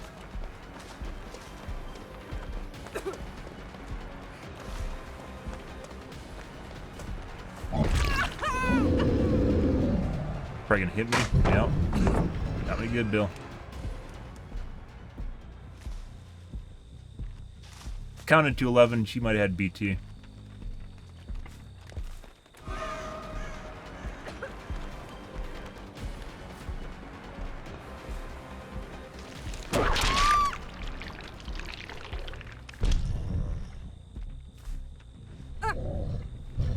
Yes? Nope. Why would you have DS, right? That's a DC. Wait for it. Let's give her a little slap on the ass. Oh, yeah.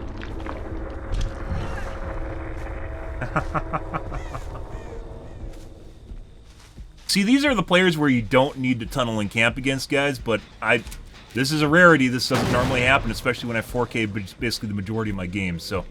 Like, I can't not 4K. Yeah, I made it. I don't always make that.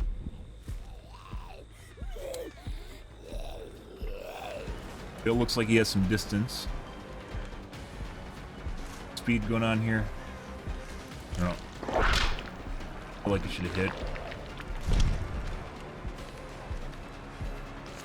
Oh my god, BHVR, that's fucking obnoxious. Desync. There we go.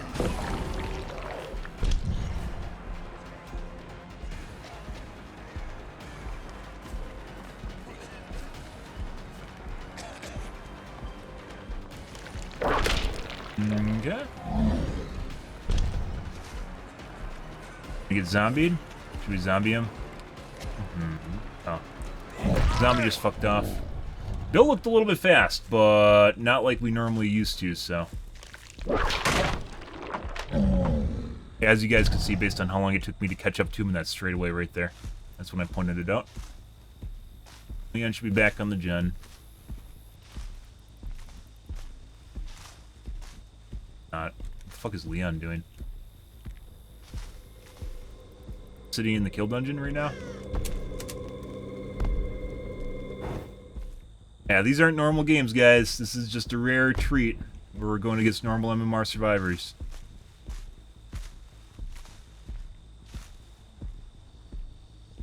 Check the side gen he never went over to. Down is hiding somewhere.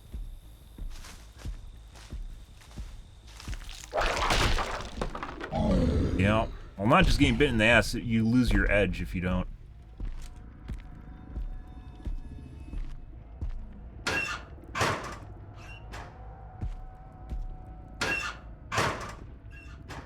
Mm-hmm.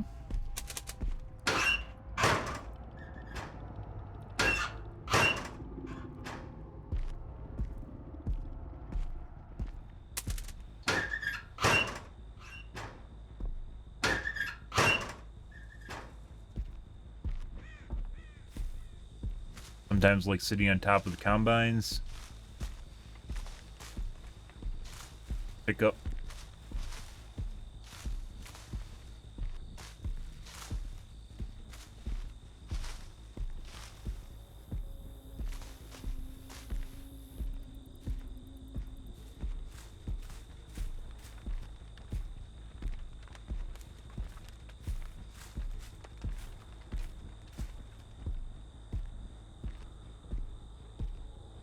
Mm-hmm.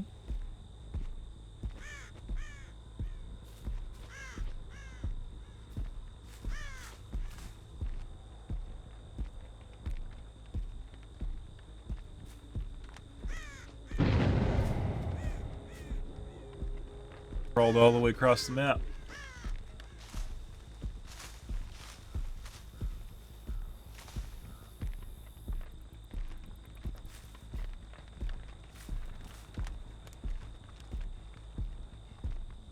Hoping for Leon.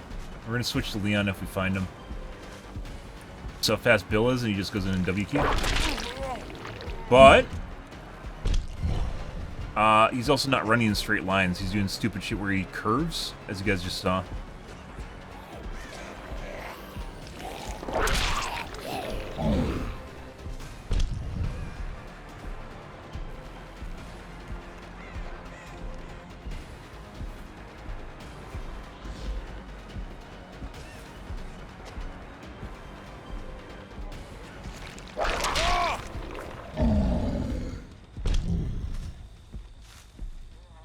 I think Leon Chan is this time. He might be main building. Pretty sure he's in a locker somewhere. He might be on the edge of the map.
Ah, I heard the breathing just now. Good.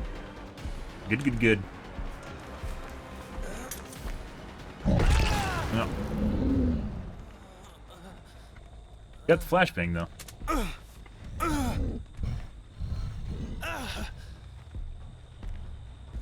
Mm-hmm.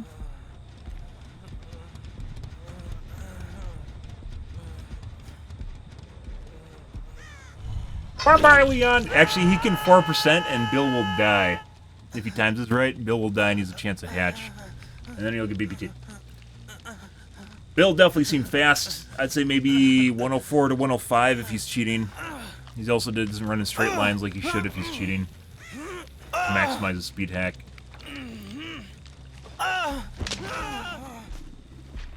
That's a pretty small cheat compared to the shit that we've gone against, so. Ring.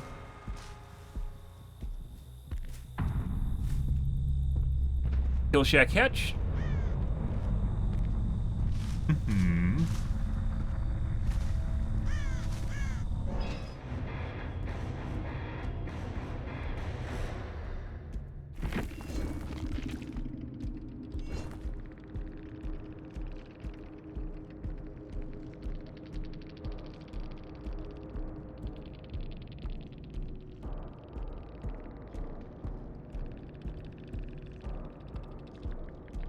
Flashbang's not a stun. Almost no one runs this, so you'd assume it'd be a relatively good perk.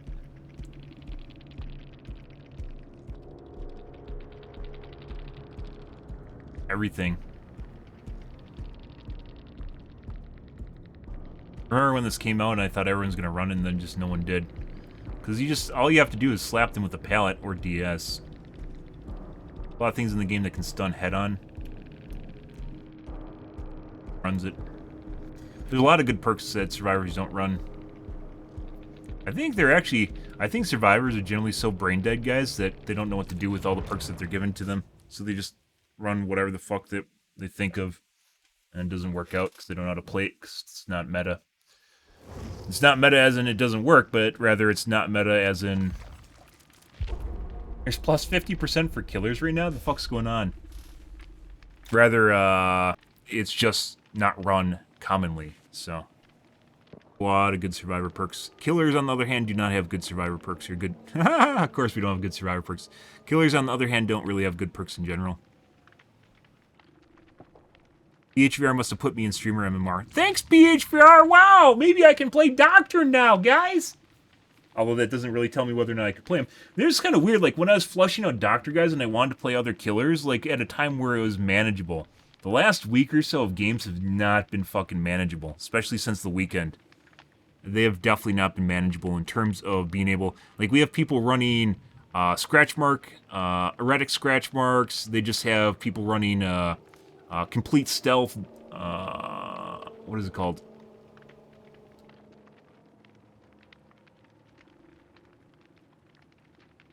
Lucky Break, complete stealth Lucky Break, line of sight boosts, and just all sorts of fucking not even just like normal speed hacks. Or then you just get one squad that runs normal, and then they're already doing gens 40% faster than normal, and everything's just insanely fast. So it doesn't matter how fast you down someone, and then of course they all have no pull, so you can't pull. No, so I think I've gotten every single one of my pulls tonight, right? Isn't that ridiculous? Yeah, every time I've tried to pull someone off hook, I think I've gotten it. With the exception be where they completely body blocked me last game, and I didn't get a pull. But like everyone that I've actually tried to pull, I've gotten a pull. Like last night, we had multiple people with like no pulls. Like I'd have a perfect pull, I think, on like Swamp Map, and then just reject it. And they just go, like instantaneously, like perfectly timed it, and then it rejects it.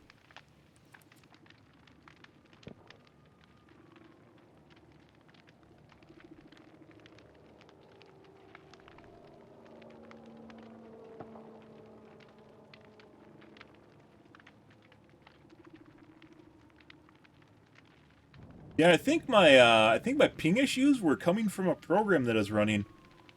Weird. Fucking weird. I'm gonna have to open a bug report on it. And it's a legit program.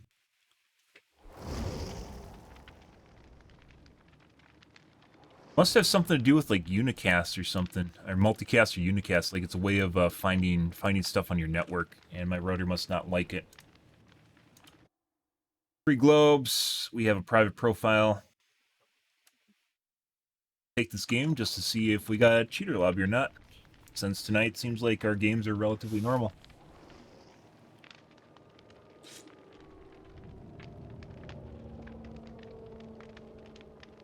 Couple things I've noticed. Well, besides that, what was it like our first game in an anonymous? Was that last night or tonight? Did I dodge any anonymous names tonight?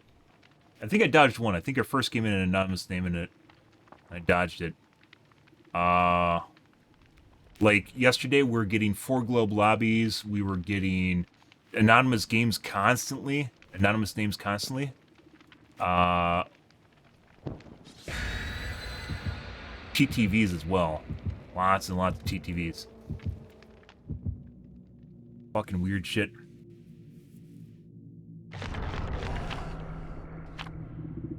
Different game, guys.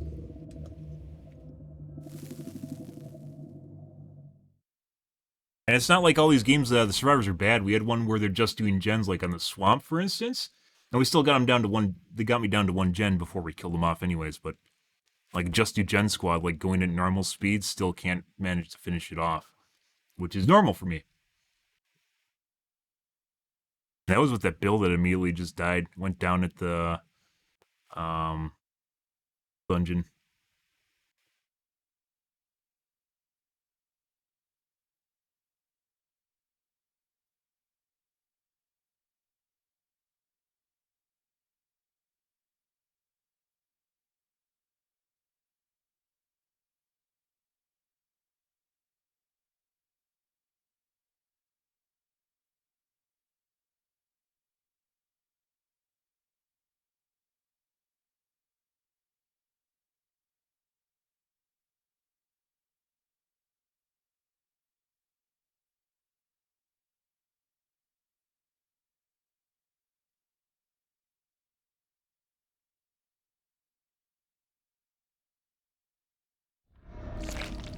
How do I even...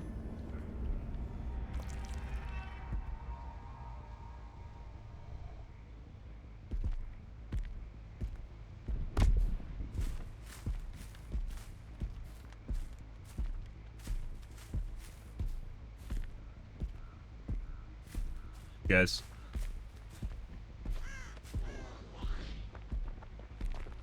Redrop. Nope.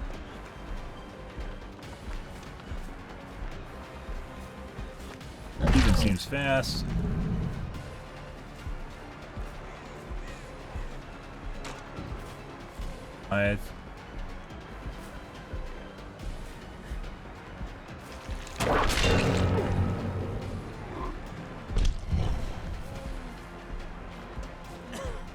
Drop. Okay, he just walked through my character model. That's pretty weird.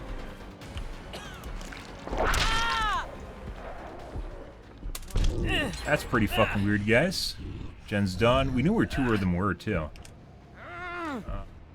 Gen is literally right here. You have Sabo? Nope. Still make the hook. Yeah, got it. Free drop. Yeah. Yes. Okay. Good job, Steven. Now use up your BT.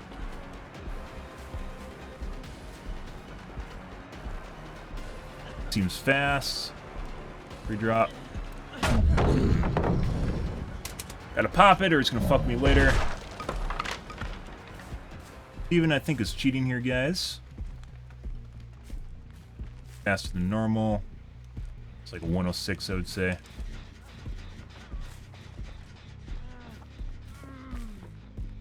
No.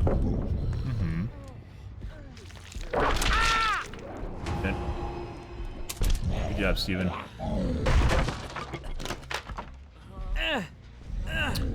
DSV has it. Nope. Let's go to her gen.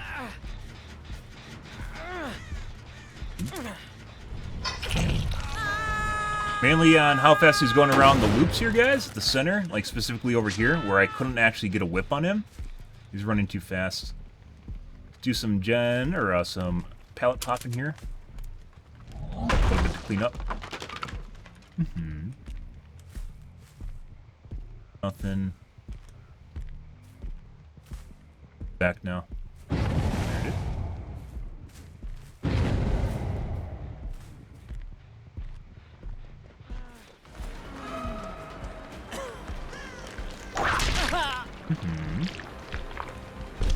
Good use, Steven. Not sure what his story was there, but it definitely wasn't what he thought it was going to be. Because he wasn't moving, he got almost no boost out of that speed boost there. Got almost no benefit out of the speed boost because he didn't have any speed.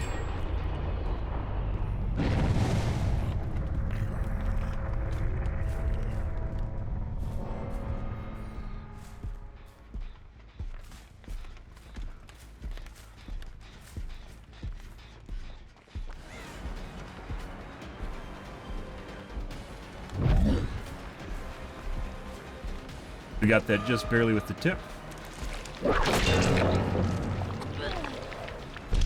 Gotta break that.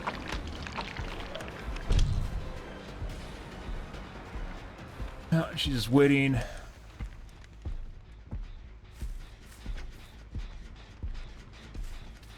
It's a fucking distance. We aren't going after her. My guess is Hattie's also cheating.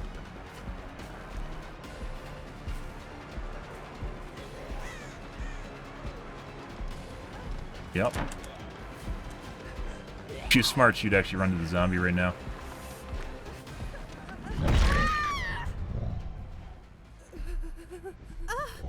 Okay.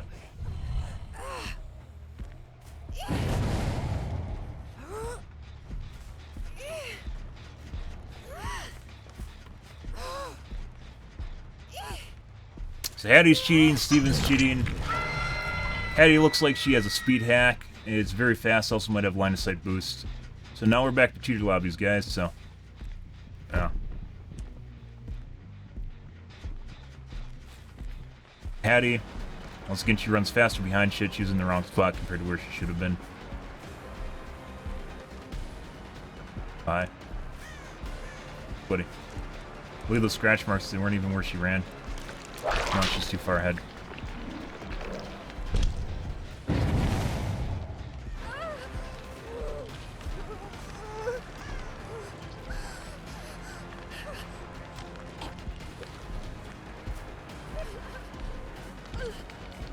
Nancy's behind us.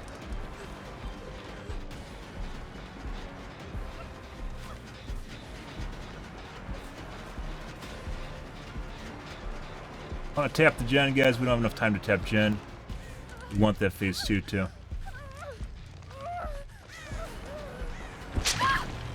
Oh. Oh.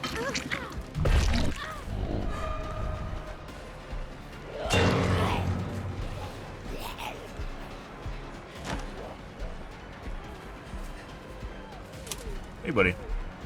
I guess your friends didn't give you their cheats, did they? No. OTR, I guess?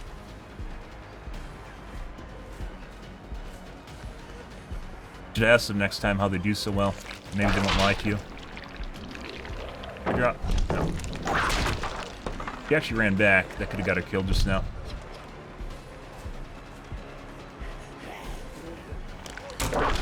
That should have hit.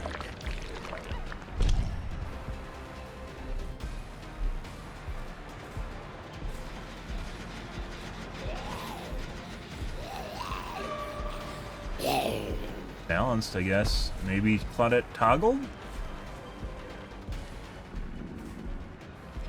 Aww.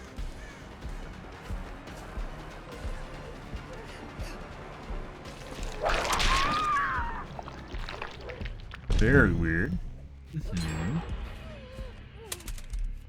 Claude's dead now. Kind of amazing that she went from just instantly going down to her going across the fucking world, guys. Not very good, as you guys saw. She almost went down there. If I actually whipped straight forward, she would have ran into my whip and probably died. So, Hattie we know is cheating. Nancy we don't have any info on just yet.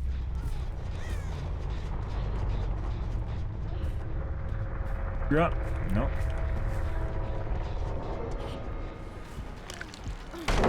God, you're dumb shit.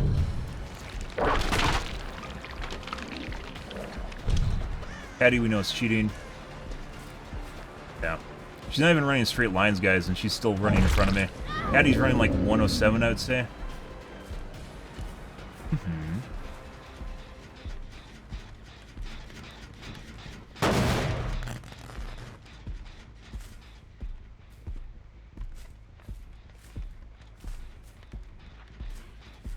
Is Nancy. No, not a blast mine. Now we wait.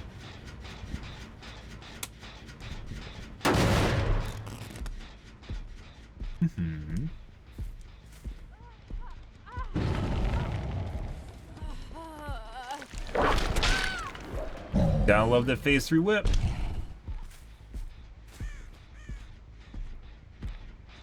You will not understand my unlocked power!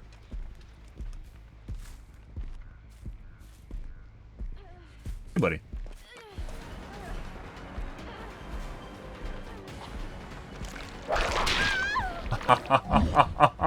Oh, that is a fucking beautiful whip drag there, guys. Yeah, these guys are all cheating. This is a cheat lobby. They all toggled on. Claude toggled on after our first chase when she knew she was about to die. Yeah.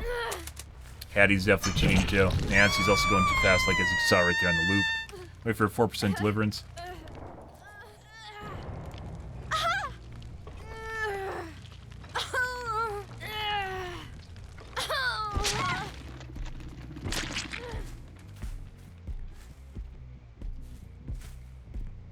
The zombie hit her, but she wasn't infected, so it didn't cause her endurance effect to go off. And then she got hit for OTR, and then she had balance landing too on top of it. She's just fast in general. After her first chase where she went down almost instantly, yeah, it's not uncommon for people to toggle after they completely fuck up. Because they know their friends are joking and laughing at them or whatever, or the killer is, or someone. B for hatch.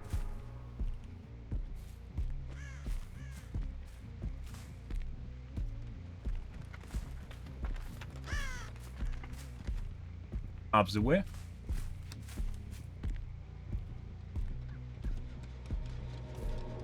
It's hatch. We aren't going to close it in case she has adrenaline. We can go check the door.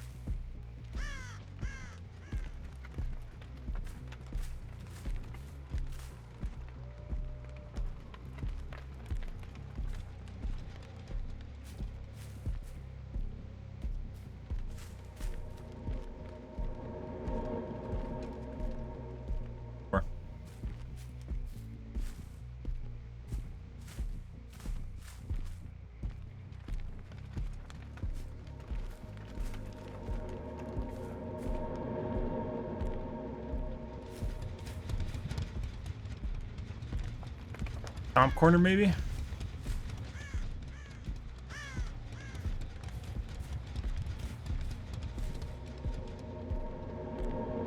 What are you talking about? Or what specifically? Balance landing is an exhaust. Might be over there. We aren't going to risk going all the way over there.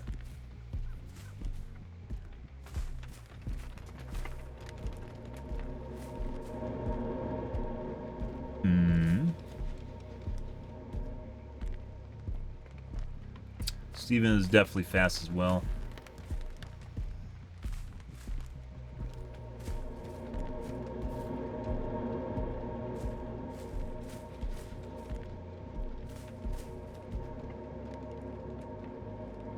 No, dead hard is an endurance effect. Endurance effects do not work if you're immense. The yellow bar means you can't use an endurance effect again until you go down and be picked up, or you're hooked, or you mend.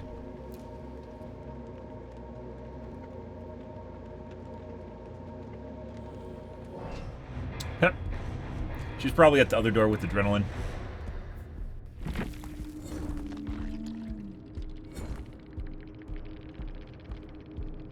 Oh, no adrenaline. She's just in a corner somewhere. Uh-huh.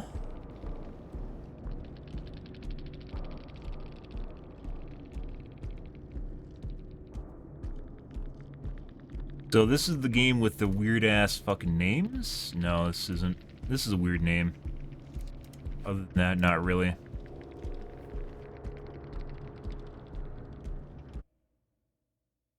Private profile. Nothing here looked outside the ordinary. This is definitely a cheat lobby, though. Okay.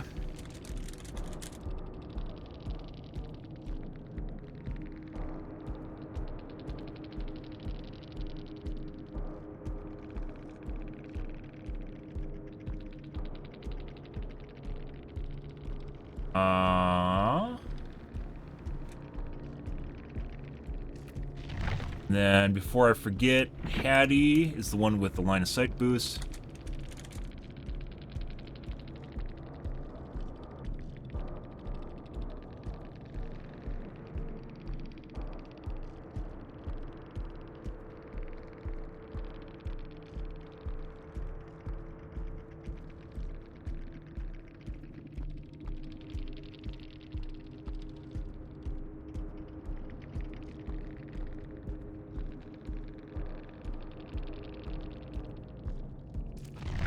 Those guys weren't very good. If they managed their hooks better, they definitely could have got on hooks, too.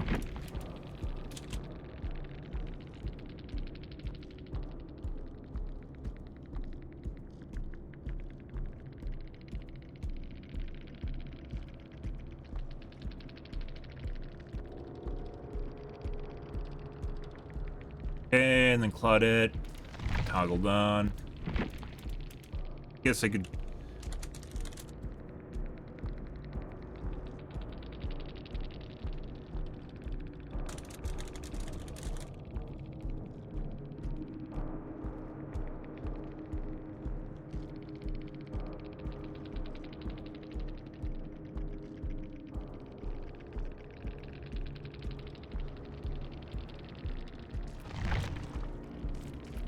Cool.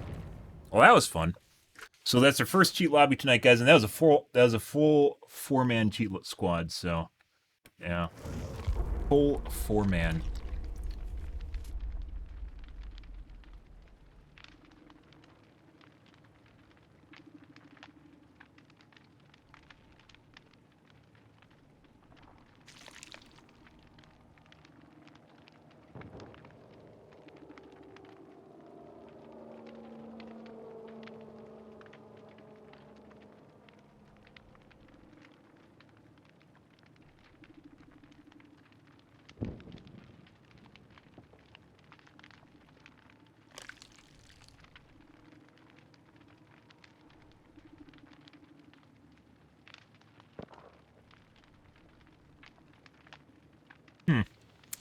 So you can obviously drink too much water, guys, and it's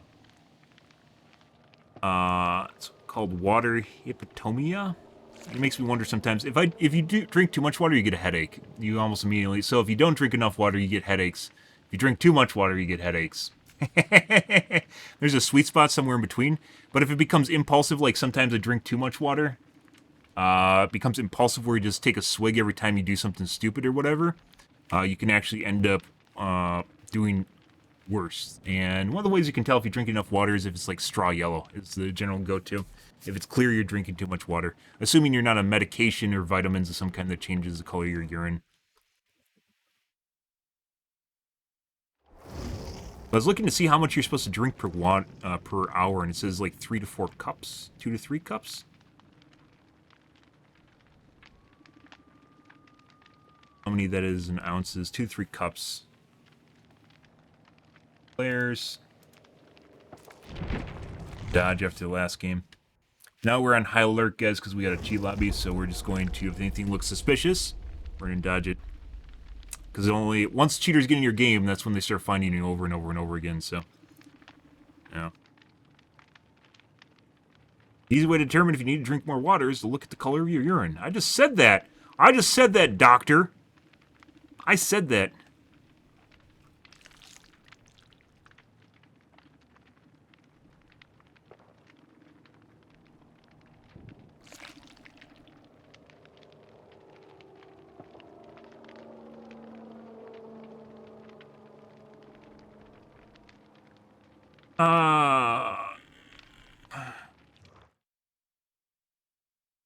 What's a cup? 1 cup, 2 ounces. 8 ounces. So 2 cups would be 16 ounces. So that's one of these guys per hour. I don't even drink that, so I guess fine.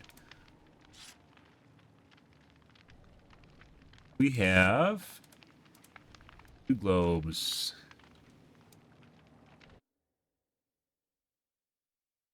Beer is expensive, yeah. I mean, it's a niche, so niche technology always works that way. Back ban, 145 days, next game.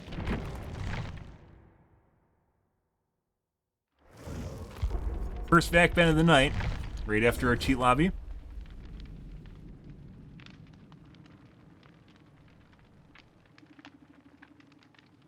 Actually, let's make our highlights here, guys, because I kind of want to get some Taco Bell tonight. I haven't had Taco Bell in, like, probably a month.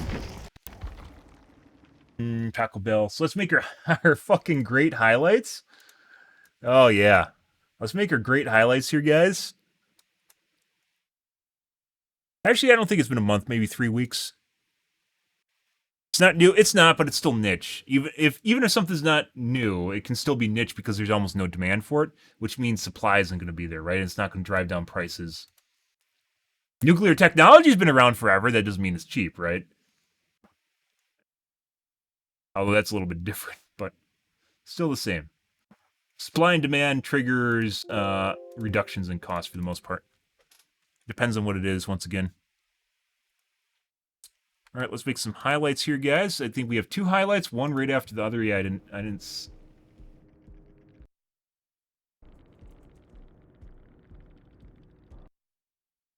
There it is.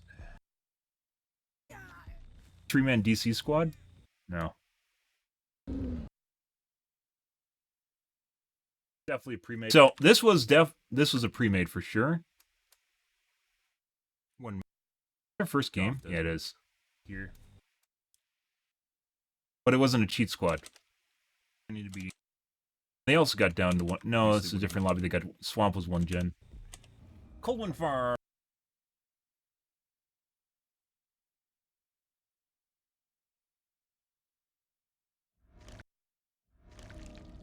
Blind demand, basic Coldwind economics Farm. Applies to a lot of things in life. Torment Creek. Let's break it. So we don't get a sentence. You can just tell how much slower the survivors are, guys, when they aren't cheating. Nope. She probably had balance. She 100% should have taken that zombie. 100% should have taken. Might get done. People W keying in straight lines and taking forever to get across. I think it was Judd Scott that did a benchmark of how long it takes people to get across the map, and I'm pretty sure his results are tainted. Like he was playing with people that were cheating. Nothing like poisoning the well, right? This is the DC lobby. Yeah.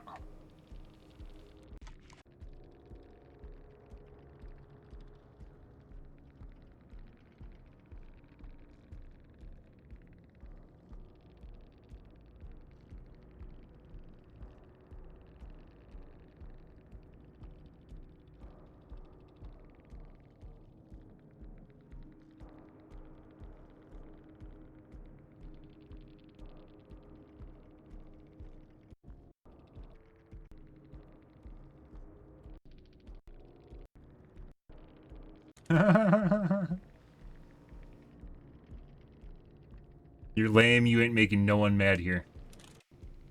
Be laughing at you.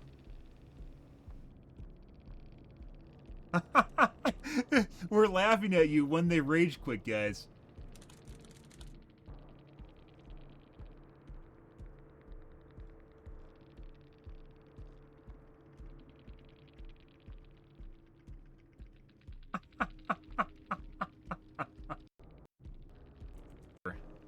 showed a hatch instead. 5,000 points in all your games? Yeah, for sure. Do you get 20,000 points in all your games? They're trying... Oh, that's good. That is good, guys. Ah.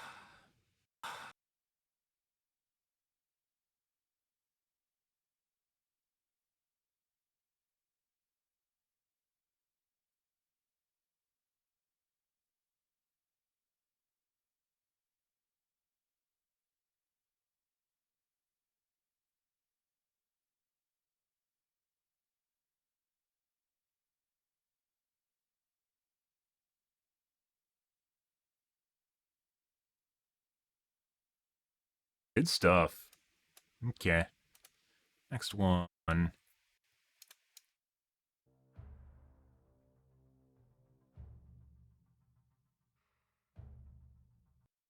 You know, was maybe I'm getting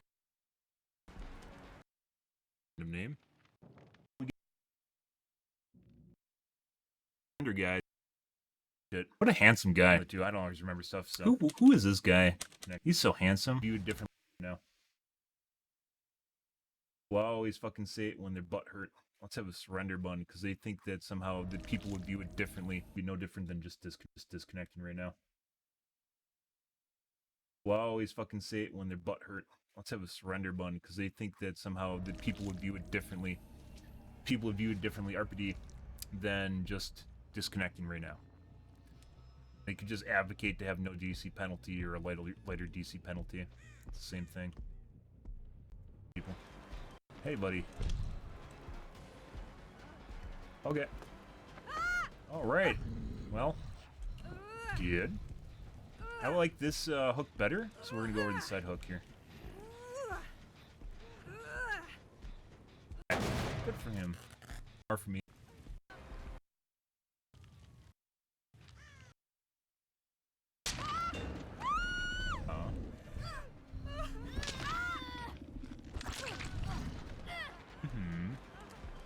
Oh. Okay.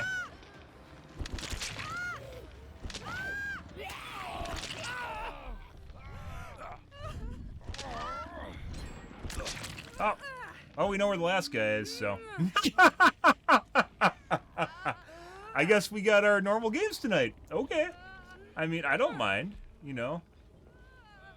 This is pretty good. No. If she wants to actually pick him up. He has to go around.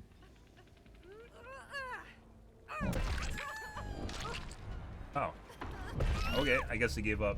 Holy shit. Alright, well, we know the two outside don't have Unbreakable because they didn't use it. Cool. Good thing everyone's gonna have Unbreakable in the future, because these games happen all the time for me, guys. All the fucking time. Now for 4% of deliverance, because I deliver the hentai. She did. Bitches, prove thyself. OTO. Thanks, BHVR. Wow. Wow, guys. I'm such a good killer. Yeah. I mean, I am a good killer, but those don't seem to be high MMR survivors. Huh.